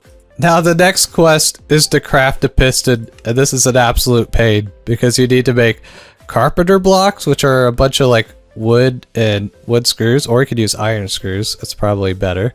And you need fence, and you need red alloy plate. So let me get to microcrafting all the stuffs and things we need for a freaking piston. There we go, piston time. Quest complete. What the hell is that? Yeah, I know. And we can claim 2 pistons from this, which is super nice. Now we're getting closer. We could either make the macerator, which will double our ores, which honestly I might make first. And then we have to make the compressor, so we can make iron blocks, so we can make an anvil, and then finally get the hammer machine. Oh boy. Oh, we need diamonds for this. Well, we did find a diamond vein, and this pickaxe should be able to mine diamonds. Pretty sure. And for the steam compressor, it's just pistons and a lot more bronze. So I'm gonna go ahead and craft these 2 machines. I probably got to go mining for more copper and tin and that, and we'll be back. Alright guys, while mining for iron, I happened to mine a small lapis ore, which dropped a piece of lapis. So you can actually throw that on your tinker's tool. If you guys have done tinkers before, you probably know that. But you can actually add lapis 1, which gives you luck, which does nothing at first. I think when you hit 50 out of 450, you get fortune 1, and then if you get all the way to 450, that's fortune 3. So that's a lot of lapis, but it will actually go up over time very slowly just by mining. So theoretically, you could just get it by mining. So let's see. Yeah, it hasn't even gone up by 1. You have to mine like 10 blocks or something. Bro, I mined like all these blocks and it hasn't even gone up yet. I'm pretty sure it's supposed to. Maybe it really just takes a while. Or it's like a random chance in which I guess I'm getting CWG luck. Hey, it finally went up by 1. I had to mine this much. So yeah, we're definitely going to want to use that lapis once we get the hammering machine, which is why I'm mining iron. We need 2 anvils for this thing. And an anvil takes 5 iron blocks in GTNH, so it ain't cheap. Well, looks like we got our first blood moon. You see how everything's red? And I made the sleeping mat, which just required some of that tan leather. And yeah, we can't sleep. That's because there's a blood moon, which causes mobs to spawn at ridiculous rates in any dark spot. So I got everything lit up down here. And I mean, at least I could just mine iron. I guess that's a productive blood moon, huh? Mine until the sun rises. Just like our ancestors did. Oh, what's funny is we actually had a blood moon a couple nights ago. I got some cool pictures. Maybe I'll put it on the screen so you guys can see. It was a spooky blood moon. You guys want to know a good thing about playing on Minecraft 1.7? You could put a ladder every other block. Shout out to the OGs who remember when this used to be in vanilla. Oh, they should have never patched it out. Guys, we got a macerator. Huge technological achievement. We gotta make sure we set the vent steam on top. You can actually put these machines next to each other. If you do a hopper like this, hopper like so. Then we put a chest here and a chest here. Now we can start macerating all of our ore chunks, and that'll give us double ores.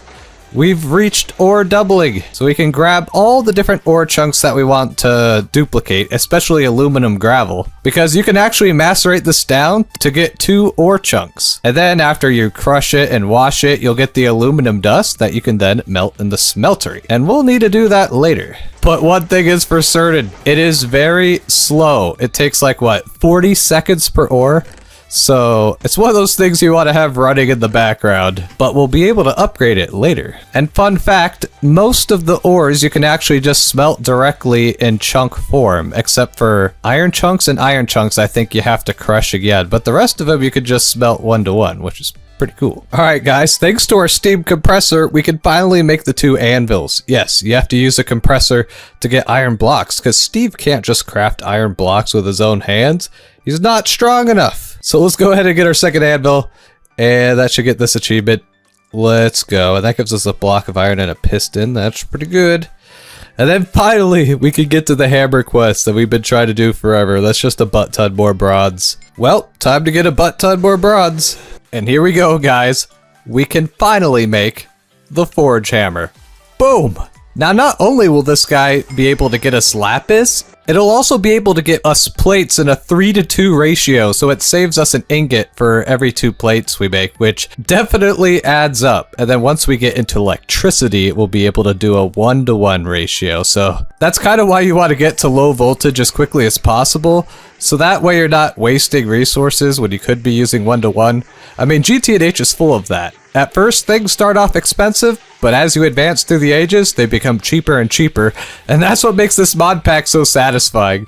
It's funny, because most people quit after, like, Steam Age or low voltage, so they never get to experience how much easier things actually get once you get the right machines. But every time something gets easier, you're required to do something else that's even harder, and that's kind of like, you know, the meme where he's pushing the rock up the hill. I mean, that's what this pack is. So now we should finally be able to hammer this bronze into plates, although we're gonna need more steam, that's for sure. I'm also gonna move this machine into the line. The issue is these bronze fluid pipes cost 6 bronze plates each. They are not cheap. But at least making it with the forge hammer is just a tiny bit cheaper. So now that means we can finally hammer our lapis ore in order to get 6 lapis each. And the quickest way to add it to your pickaxe is using the crafting station. I actually learned this recently. I can't believe I've been using Tinkers for 10 years and didn't know you could just use the crafting station to add stuff. I don't even know if we're gonna have enough to get Fortune 2. Pretty sure you need like 300 on this to get Fortune 2. But I will say, we at least got Fortune 1 now, so I just gotta go back and mine that lapis vein. Alright guys, I finally managed to get Fortune 3 on the pick. I mined some more lapis, and let's check it out. So I'm in a tin vein because we ran out of tin, which we get from cassiterite sand, obviously. So let's go ahead and mine it and see how the fortune works. Okay, we only got 1 that time. 1 that time. Are we getting unlucky? Oh, there we go. That looks like a 3 drop. Yeah, that dropped 3. Oh, that's very nice. What about that one? 1. Okay, so it procs occasionally. I mean, oh, yep. We got 2 there. Okay, it's pretty good. We could also try it on some asbestos. Oh man, of course now that I'm showing it on camera, we're getting like bad luck with it. But hey, the ability to fortune the Gregtech ores, which was added in 2.7, is actually a pretty big buff to the early game. So there's no better time than now to get into GTNH, so you can actually fortune some ores. Just like, you know, version 1.17 Minecraft. You'll love to see it. Alright peeps, it's been a little bit. I've been doing some grinding. Oh yeah, I also got the zoom mod. Let's go, I can zoom again. Look at my face. Anyways, what I've been grinding for is the quest book is pointing to one thing and one thing only. Well, I guess it's pointing to many things. But one, like, important thing. Steel! We need steel. Steel is the backbone of the early game. It's the start of the Industrial Revolution. Well, I guess it's the start of the Steel Age. I mean, I guess it wasn't really a Steel Age. Anyways, steel is super important. It's used in, like, everything. We could use it to upgrade our Tinker's tools, make a watering can, get the better backpack, which I really want. So how do we make steel? Well, it's actually in the multi-block section right here. And yes, GTNH has a lot of multi-blocks. And I mean a lot of multi-blocks. This isn't even all of them. This is probably a small fraction of them, but let's not look too far ahead. We get steel using a multi-block called the Big Boy Furnace, or I guess Bricked Blast Furnace, BBF. But you need all these different materials, like 1,000 clay. Anyways, if you look in the chest behind me over here, I've been gathering stuffs and things to make this BBF. You need quartz sand, which is simply pounding down some sand, not too bad. You need stone dust, which you get by pounding down some cobblestone. And then we got a whole bunch of clay dust from pounding down clay. Brick dust from pounding down the bricks. Luckily, there's a brick villager house right here. You can see completely removed now. But hey, Daddy needs his bricks, and bricks are like a super pain to make if you don't like loot them. Like, look at this. You have to make the unfired brick. They have to put the clay in the thing. I guess it's not that hard. It's just more annoying. It's easier to just mine it from a structure. And then we got 72 calcite dust. Calcite ore spawns inside a lapis vein, so we already found that. And then we also need 72 gypsum dust. And gypsum we had not found yet, so I had to do even more prospecting. It spawns inside the basaltic mineral sand vein. So yeah, just had to do a bit more searching. But I think I found every type of ore we need to find in the overworld. We even found a mica vein, which is the rarest. Well, we won't need that for a bit, but it will be very important when we have to get into the electric blast furnace. But we don't even have electricity yet, so we're good for now. So we need to make 36 of these fire bricks. And these are a pain to craft. First thing you need is fire bricks. Wow, makes sense. Just smelt some compressed fire clay, which is fire clay dust.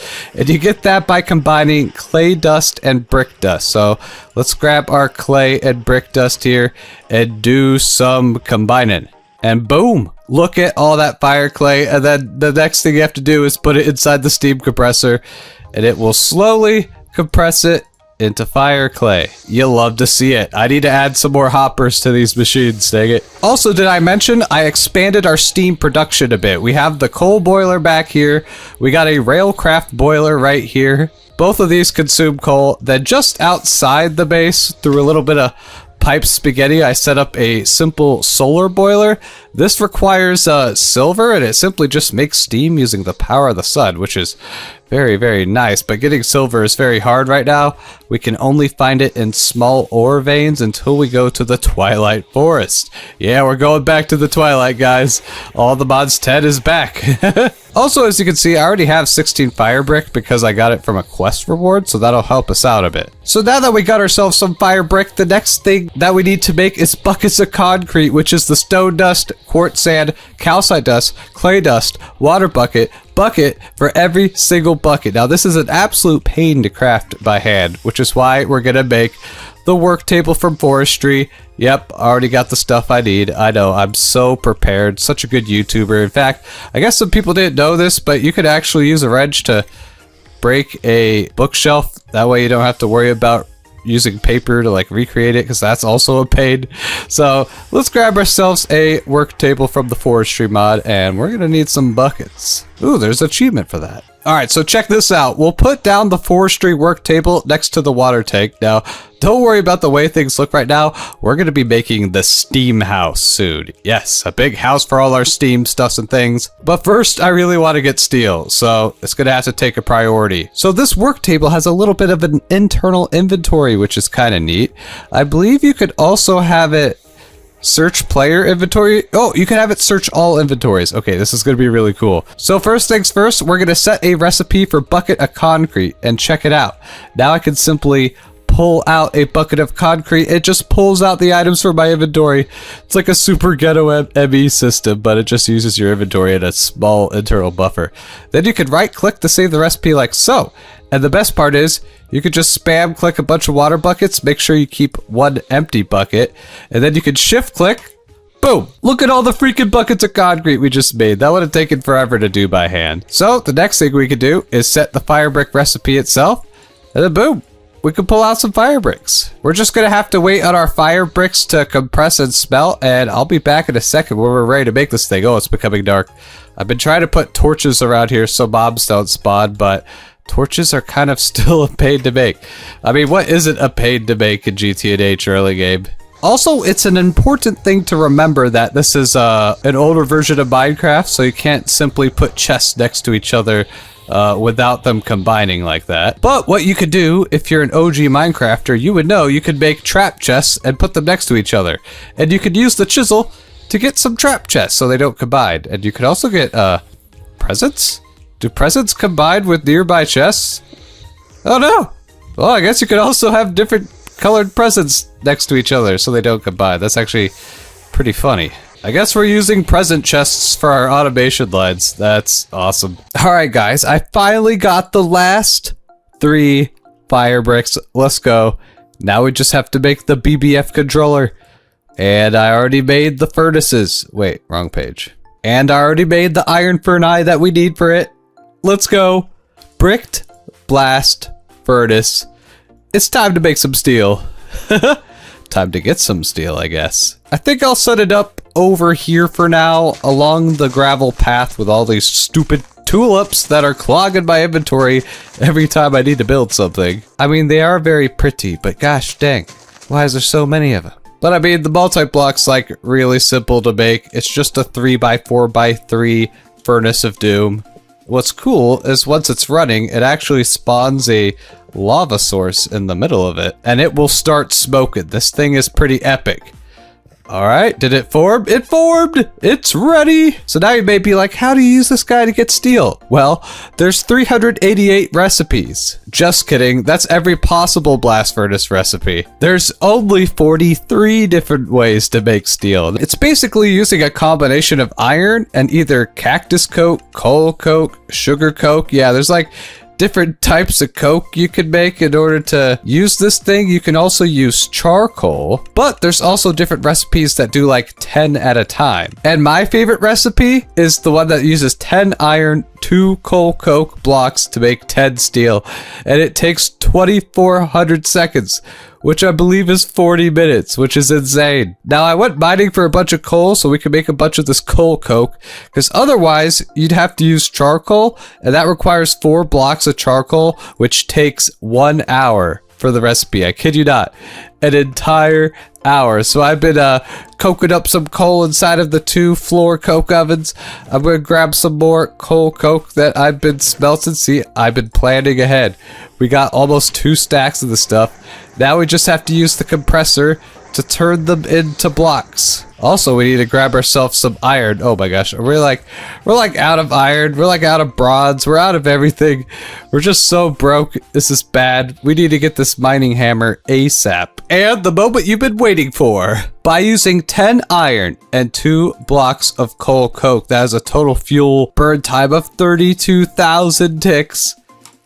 Throw it in there. And yep, 2,400 seconds, so we have to wait 40 freaking minutes in game. But that's the early game grind in GTNH. Trust me, there will be a point in this pack where you're making like 10 steel per second. But for now, we must do the long process. See, I told you there's a lava bucket in there. You can actually take the lava bucket out. I've done it before because I was curious, and it will completely stop the craft and you'll lose all your progress. So do not do that. Don't do what I did. Curiosity killed the C-dubs. And also, by completing the quest, we get more coal coke. Let's frickin' go. I guess I'll take some XP berries, which are a berry from Tinker's Construct that you can plant and eat it for experience. I'll probably plant that at some point. That sounds useful. But we also get 2 loot bags. I know you guys love the loot bags. Let's see what we get. Anything good? A cow spot egg. Ooh, some ladders. That's actually nice. And a bunch of random saplings. You love to see it. Ooh, we got one of the redwood ones. Although we need a 7x7 for it to grow, so we'll need a few more of those. Maybe one of these woods will be useful for building the steam house. I'll plant, yeah, I guess I'll just plant some of these saplings around and see if their wood's cool. I mean, I don't think I can plant the blood sapling. I think that has to be a netherrack. I think it actually grows upside down, which is a pretty silly tree. Well, I mean, might as well mess around with trees because I'm gonna be waiting on that blast furnace for a while anyway. We got fireworks. You know what that means? Steel! Steel! Steel! There's steel. Give me the steel. How does it know we have steel? It's psychic. We got freaking steel. Let's go. We got the steel! Oh, this is huge. What a leap forward in technology. We can combine iron with trace amounts of carbon to make steel. Now, the first thing we're gonna do with this steel is smelt one of them down in the smeltery to replace our pickaxe head so we can get a stronger pick. And the reason we need to do this is to get to our next quest, alumite. Alumite is like the best Tinker's metal in the early game. So we're going to use alumite like on all our small tools, and also alumite is used to make the tool forge. The main thing we want so we can make a mining hammer and a lumber axe and all the really good Tinker's tools that allow us to mine a 3x3 and cut down a whole tree at once. Yeah. this all starts with steel, and we just gotta smelt this boy down. And the reason we need the steel pickaxe head is because we're gonna need obsidian in order to make alumite. You just combine steel dust with aluminum dust, which we have from aluminum gravel ore we've been finding, and obsidian dust we get from macerating obsidian. But our pickaxe is only mining level 4 redstone. We need mining level 5 to get obsidian, and you can probably guess that steel is used to get that mining level 5. Alright, here we go. Give me that steel pickaxe head. Nice. There's probably an achievement for this. Maybe? Oh, it wants us to make the steel shovel head, axe head, and sword blade. We'll get to that when we have more steel. For now, we gotta swap out our pickaxe head. Look at that. So is it gonna give us, yep, a little bit more durability, more mining speed. And the thing is, you'll notice that our mining level didn't increase. That's because now we have to go mine a bunch of blocks to bring the mining XP up. You have to do that every time you swap out a part on a tinker's tool. So we're gonna have to go mining, which is fine because we're like out of everything. So I think I'm gonna go destroy an iron vein. But I've been purposely not mining too much of these veins because I want to get the mining hammer first. So I'm just like mining the minimum amount of stuff that I need. Also, I did add some redstone because we had some modifiers available on our pickaxe and shovel, which increases the mining speed a bit. So yeah. We're mining at a pretty decent clip here. I am inside of an iron vein, which spawns banded iron, which is iron, brown limonite, which is iron, and it spawns malachite, which is copper, which I also need a lot of. So this vein is pretty dope. It has like all the basic things that you need. Just give it all to me. Also, it's a quite pretty vein. I like all the different colors in here. Seriously, if you're like one of those geologist rock nerds, you'll love GTNH and the realistic ore spotting.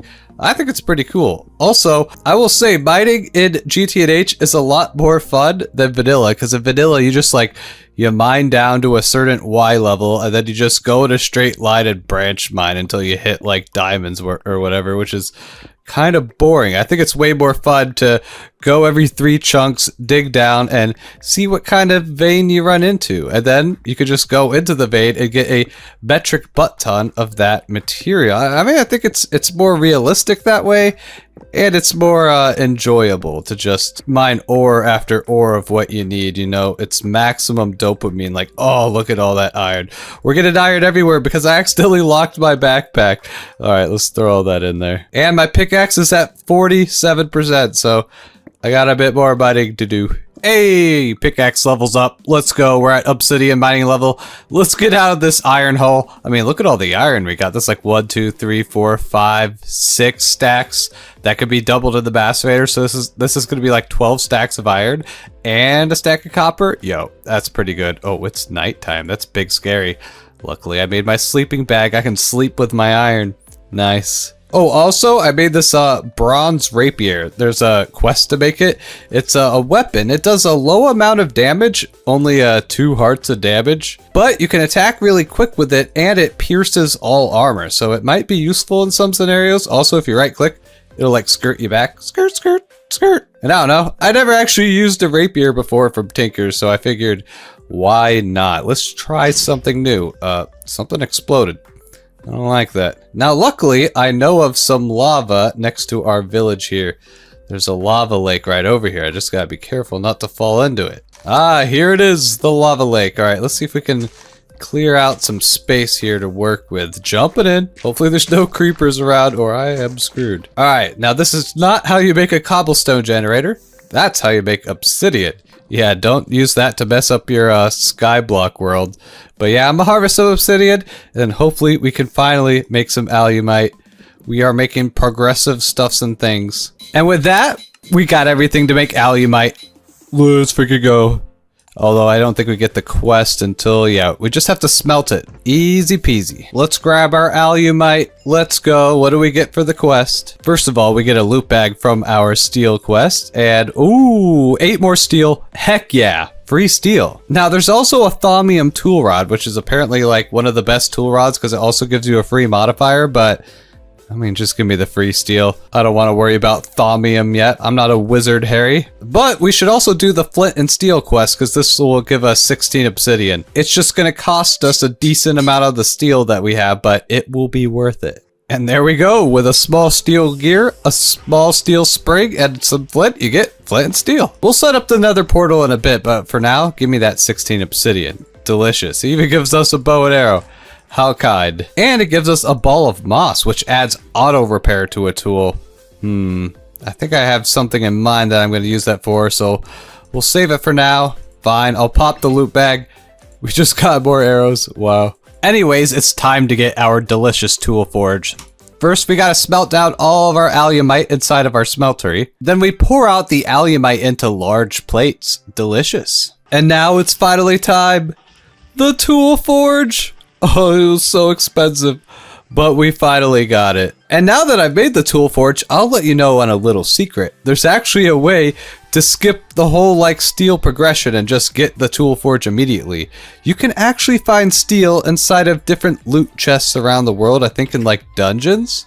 And same thing with obsidian. And then you can use that to make the alumite to make the tool forge like before you even build the bricked blast furnace over there. But the only downside of that is that you won't get it ticked off for the quest. So when you actually get to this point in the quest book of making everything you need, you'll have to make it again. So I'd rather just go the intended path, but I am aware of the skip. Oh wow, 11 eggs and some sausage and a bread.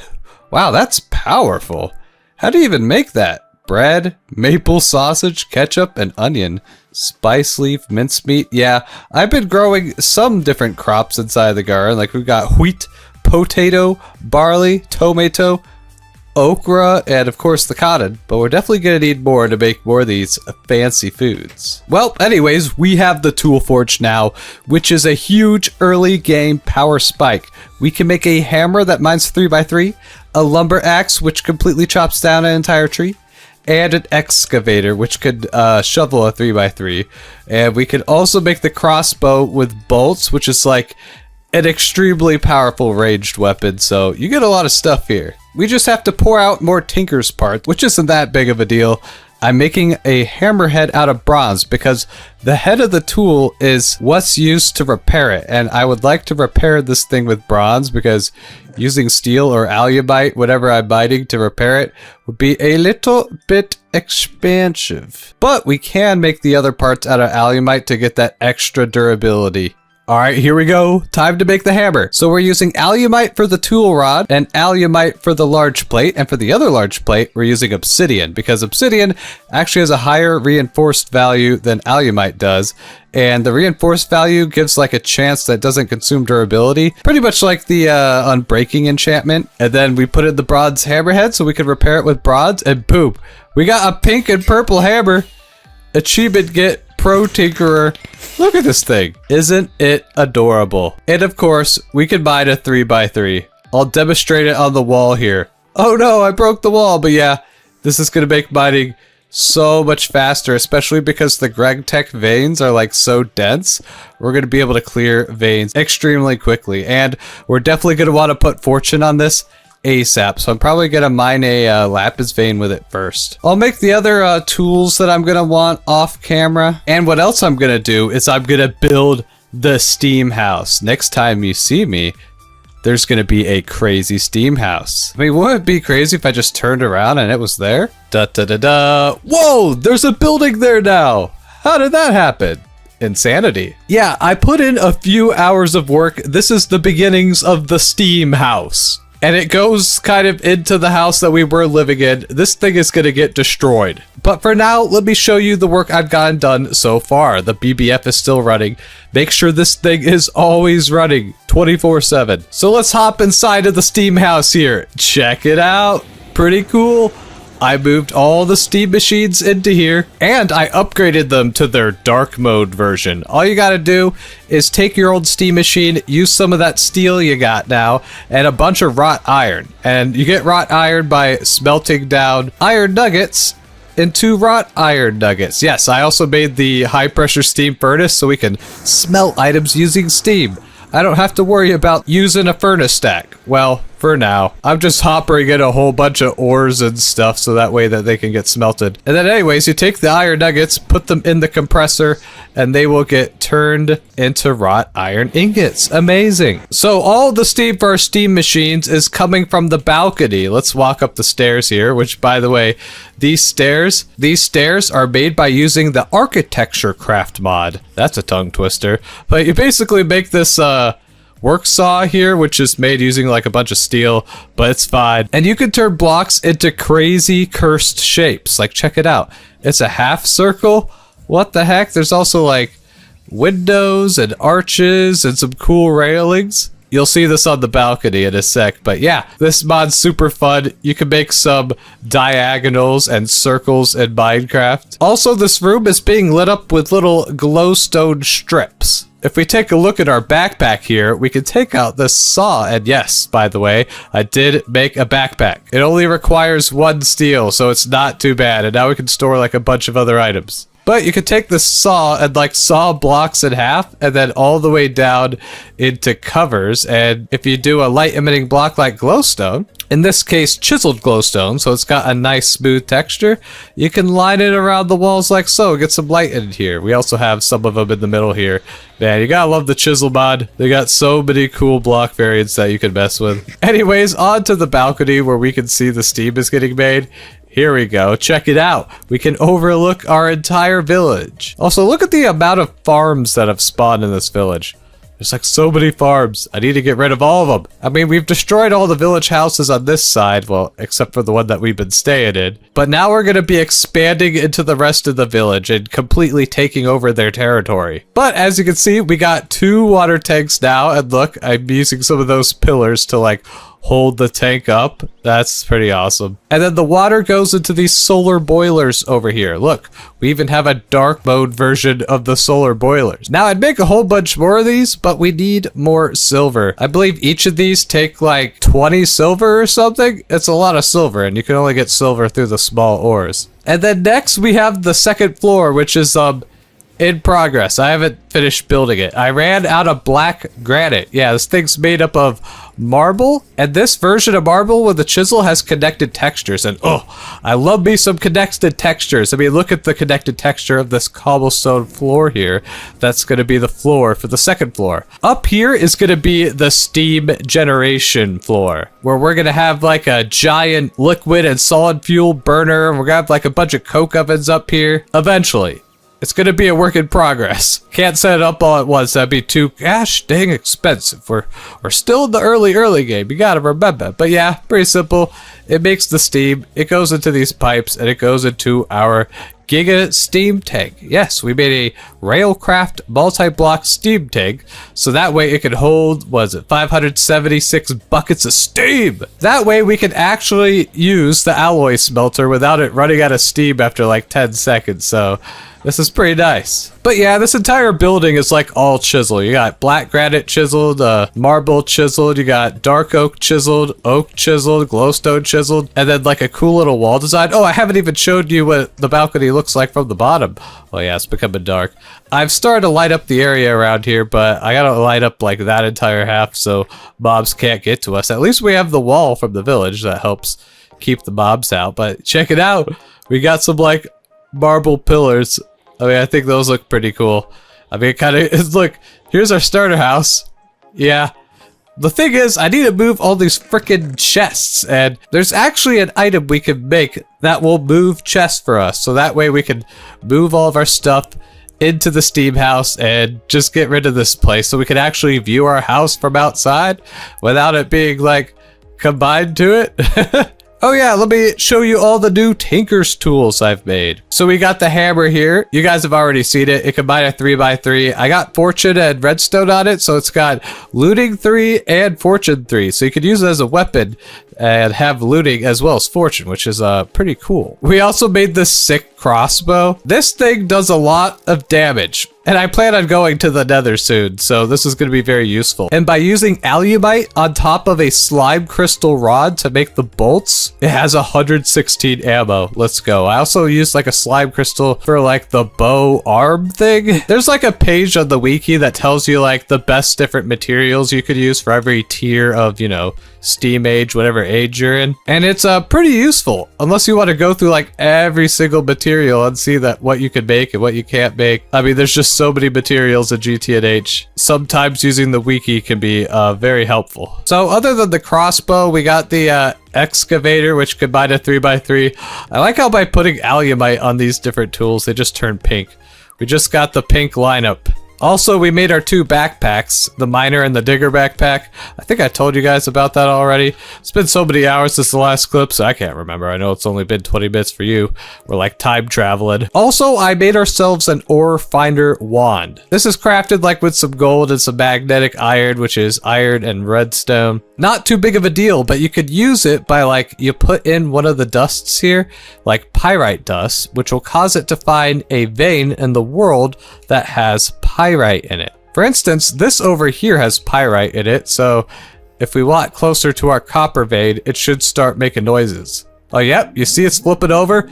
It's making noises. That's how it works. But the reason we're using this is because we need to find a sulfur vein inside of the nether. Now I did make ourselves a nether portal here.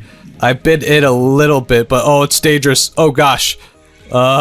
I don't know if you guys saw that, but there was one of those super mobs, you know, the ones that have the particle effects. I think they're called like Awakened or something, but it was one of those vampire pigmen, and you could only kill those guys by hitting them with a stick.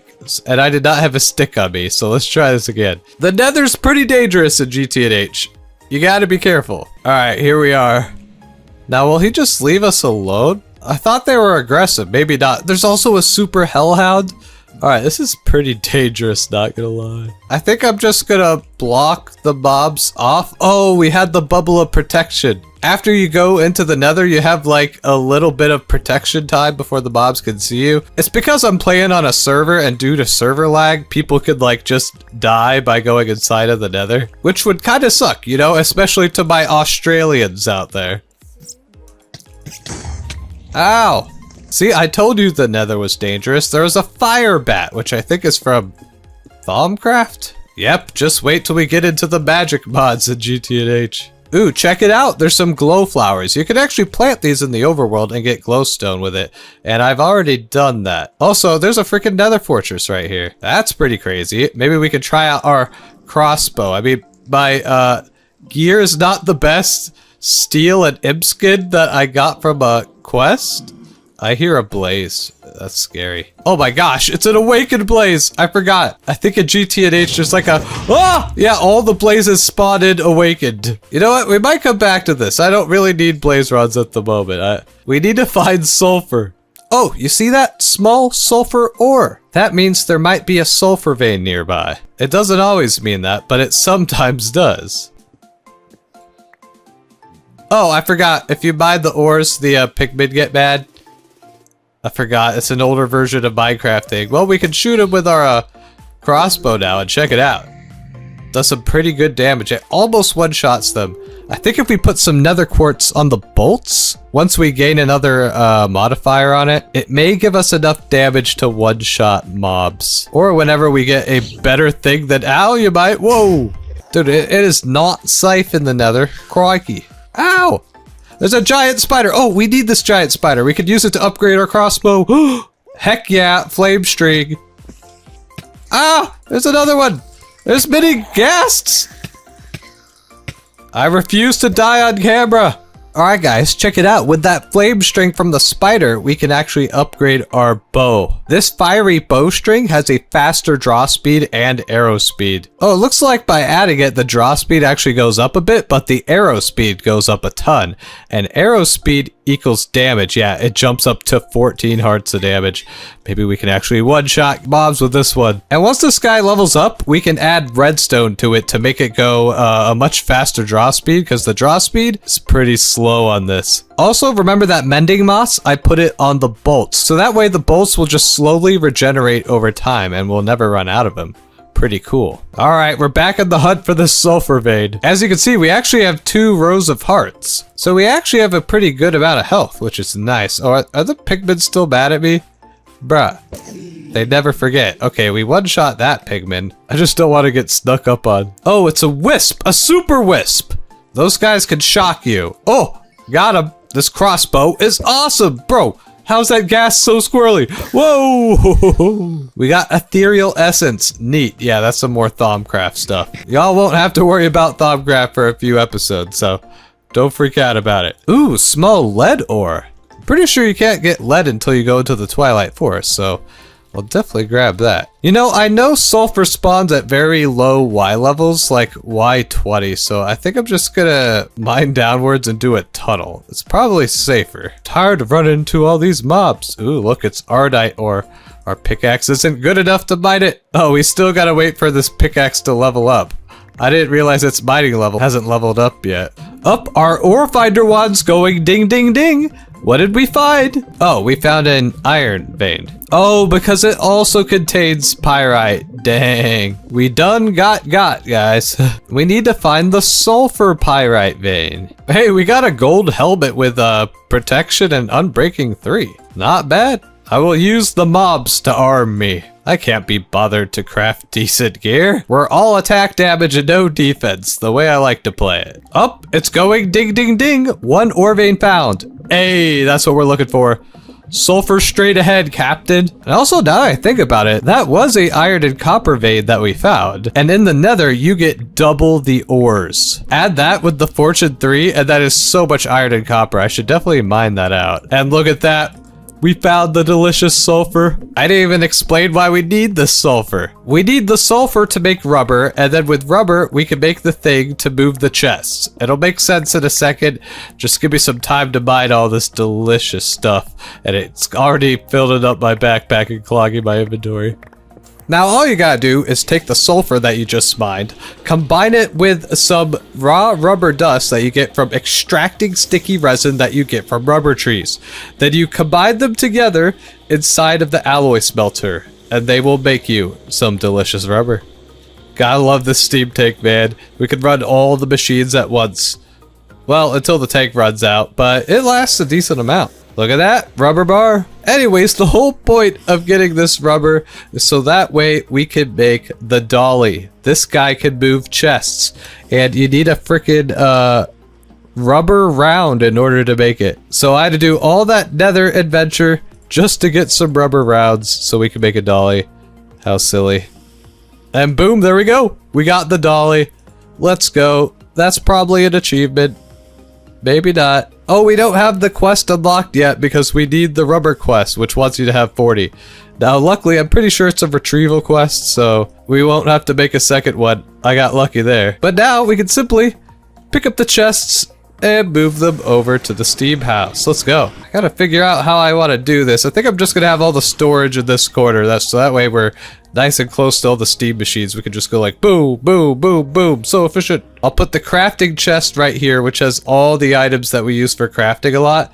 And then we put the crafting station next to it, so that way it acts like a ghetto ME system. So I'm gonna get to moving all these chests. I'm gonna destroy this house, and things will probably look a bit different by the time we talk next. And we're back, baby, and check it out. The steam house is complete. This took a hot minute. We also made another house over there, but we'll get back to that. But yeah, I had to go mining for more marble and more black granite, but we finally had enough to finish this guy off. And yep, we completely removed our initial starter house, added more farms, and yep, the BBF has been running this entire time, getting us more steel. We got like 2 stacks of steel now. You'll love to see it. Anyways, let's come check out the steam house. First of all, we got a fancy oak side on here from the Bibliocraft mod. You can actually put items in here and then like display them. So look, we got like a rotating steam macerator on the side, which I think is pretty cool. Walk inside here and check it out. We got all the chests moved in here. I got signs now. I know our chests are actually labeled here, so you can see like we got the ore chunks, the crushed ore, the ore dust over here. It's all our different food. We got all our different ingots. Look at all the iron and copper and tin we have. Oh, we're finally not completely broke. You know, we got our miscellaneous chest, we got our coins, we got our blocks, we got our mob drops, we got all our wood items. Yo, we are so organized. You'll love to see it. Also, I've been editing all the footage up to this point. I can't believe it. We're at 2 hours now. I wasn't intending on this video being that long, but hey, I guess you're getting a full freaking movie. You're welcome. You better like this video for all the freaking work this took. Also, I realized I said you love to see it probably like 20 times. If anyone's counting, let me know how many times I said it in the comments. I apologize. But you gotta remember, I'm recording this over like weeks, so for me, it doesn't feel like I'm saying it that much. But editing the video, I definitely was. Well, I added hoppers and buffer chests to each of the steam machines. I think this looks pretty sleek. Also, apparently, Stircat got a trophy for making a coke oven. She probably picked up one of my coke oven bricks, taking my credit. And I added a new staircase here, if you can call this a staircase. It's more of a ramp that leads us to the second floor. And check this out. This is where all our coke ovens are going to be. I moved 2 of our coke ovens up here. We're making more coal coke because we got to make more steel. I also left room. You can see each of these things are going to be a coke oven, and there's going to be another layer on top of it. So I think this is enough room for like 16 coke ovens. Not bad. And we just have our, you know, coal boilers chilling here for now. There's no point in hooking these up yet because we're getting all of our steam through our solar boilers for now, and these don't use fuel, so you know, might as well use them. So yeah, I think our steam house is looking freaking amazing. Not bad for an episode 1 starter house, huh? Did I know it would take me 2 hours of video footage to get to this point? I think it's worth it. Also, you're probably wondering what this house is. We used the cooking for blockheads mod to make a kitchen. Check it out, pretty cool. So this thing is awesome. It actually works as a multi-block. Anything that's on the kitchen floor is all connected. You can see there's like cabinets up here, which we put in our food items. All the different food items that's used to make the more complex foods are in here. You got salt, cookies. We even put our seeds in here to store. Here's all our finished food items. And there's a freaking refrigerator. And look, you can like, if you're quick enough, you can kind of see into the fridge, and it actually shows the food items. Like, cooking for blockheads is the most adorable mod, I freaking swear. I mean, it's a freaking fridge. There's also an oven that's used to hold the different tools you need for cooking foods. You can also put on side of these tool racks, like a mortar and a rolling pin, and a bunch of different tools that you need for cooking can all be used if you just put them on these tool racks. And then here is the brains of the operation, the cooking table. This thing will scan all the different cabinets, the different tools you have, and it will tell you all the different possible foods that you can make. Well, within one step, that is. And you can even sort it by like hunger. So if I tap this, it says the best food we can make right now is a hot dog. And if you click it, you can see, oh, that's made with bread, pork chop, and a pot. And of course the pot we have in here, so it's smart enough to know how to use it. So if we double click it, we craft ourselves a hot dog. Let's go. So this is gonna make making food like so much easier. And if you remember, we used to have to like throw dough inside of a cauldron, but we can actually make the dough from inside of here. But where does it get the water from? Well, that's where the sink comes into play. Now, unlike other mod packs where the cooking for blockhead sinks acts as an infinite water source, you actually have to put water into the sink in GTNH, because it'd be way too OP if you could just get infinite water from a sink. GTNH don't play that way. So where are we getting the water from? Well, if you look behind the house here, we got a water tank that's keeping the sink full of water. Pretty simple stuff. So yeah, definitely recommend setting one of these guys up if you plan on, well, I guess not going for the healing axe. And honestly, who needs the healing axe? This is freaking awesome. You can also sort by number of items eaten, and it'll show you all the items you haven't eaten yet, so you can try to get some extra hearts, like a biscuit. It's made with butter and dough. Yoink. Yeah, because we got some like butter in the fridge here. And boom. That'll assist us in getting some extra hearts. You can see we're on our 3rd row of hearts now. Man, I freaking love cooking for blockheads. There's even a little toaster you can put onto the cabinet, and it can actually make toast. See? Look at this.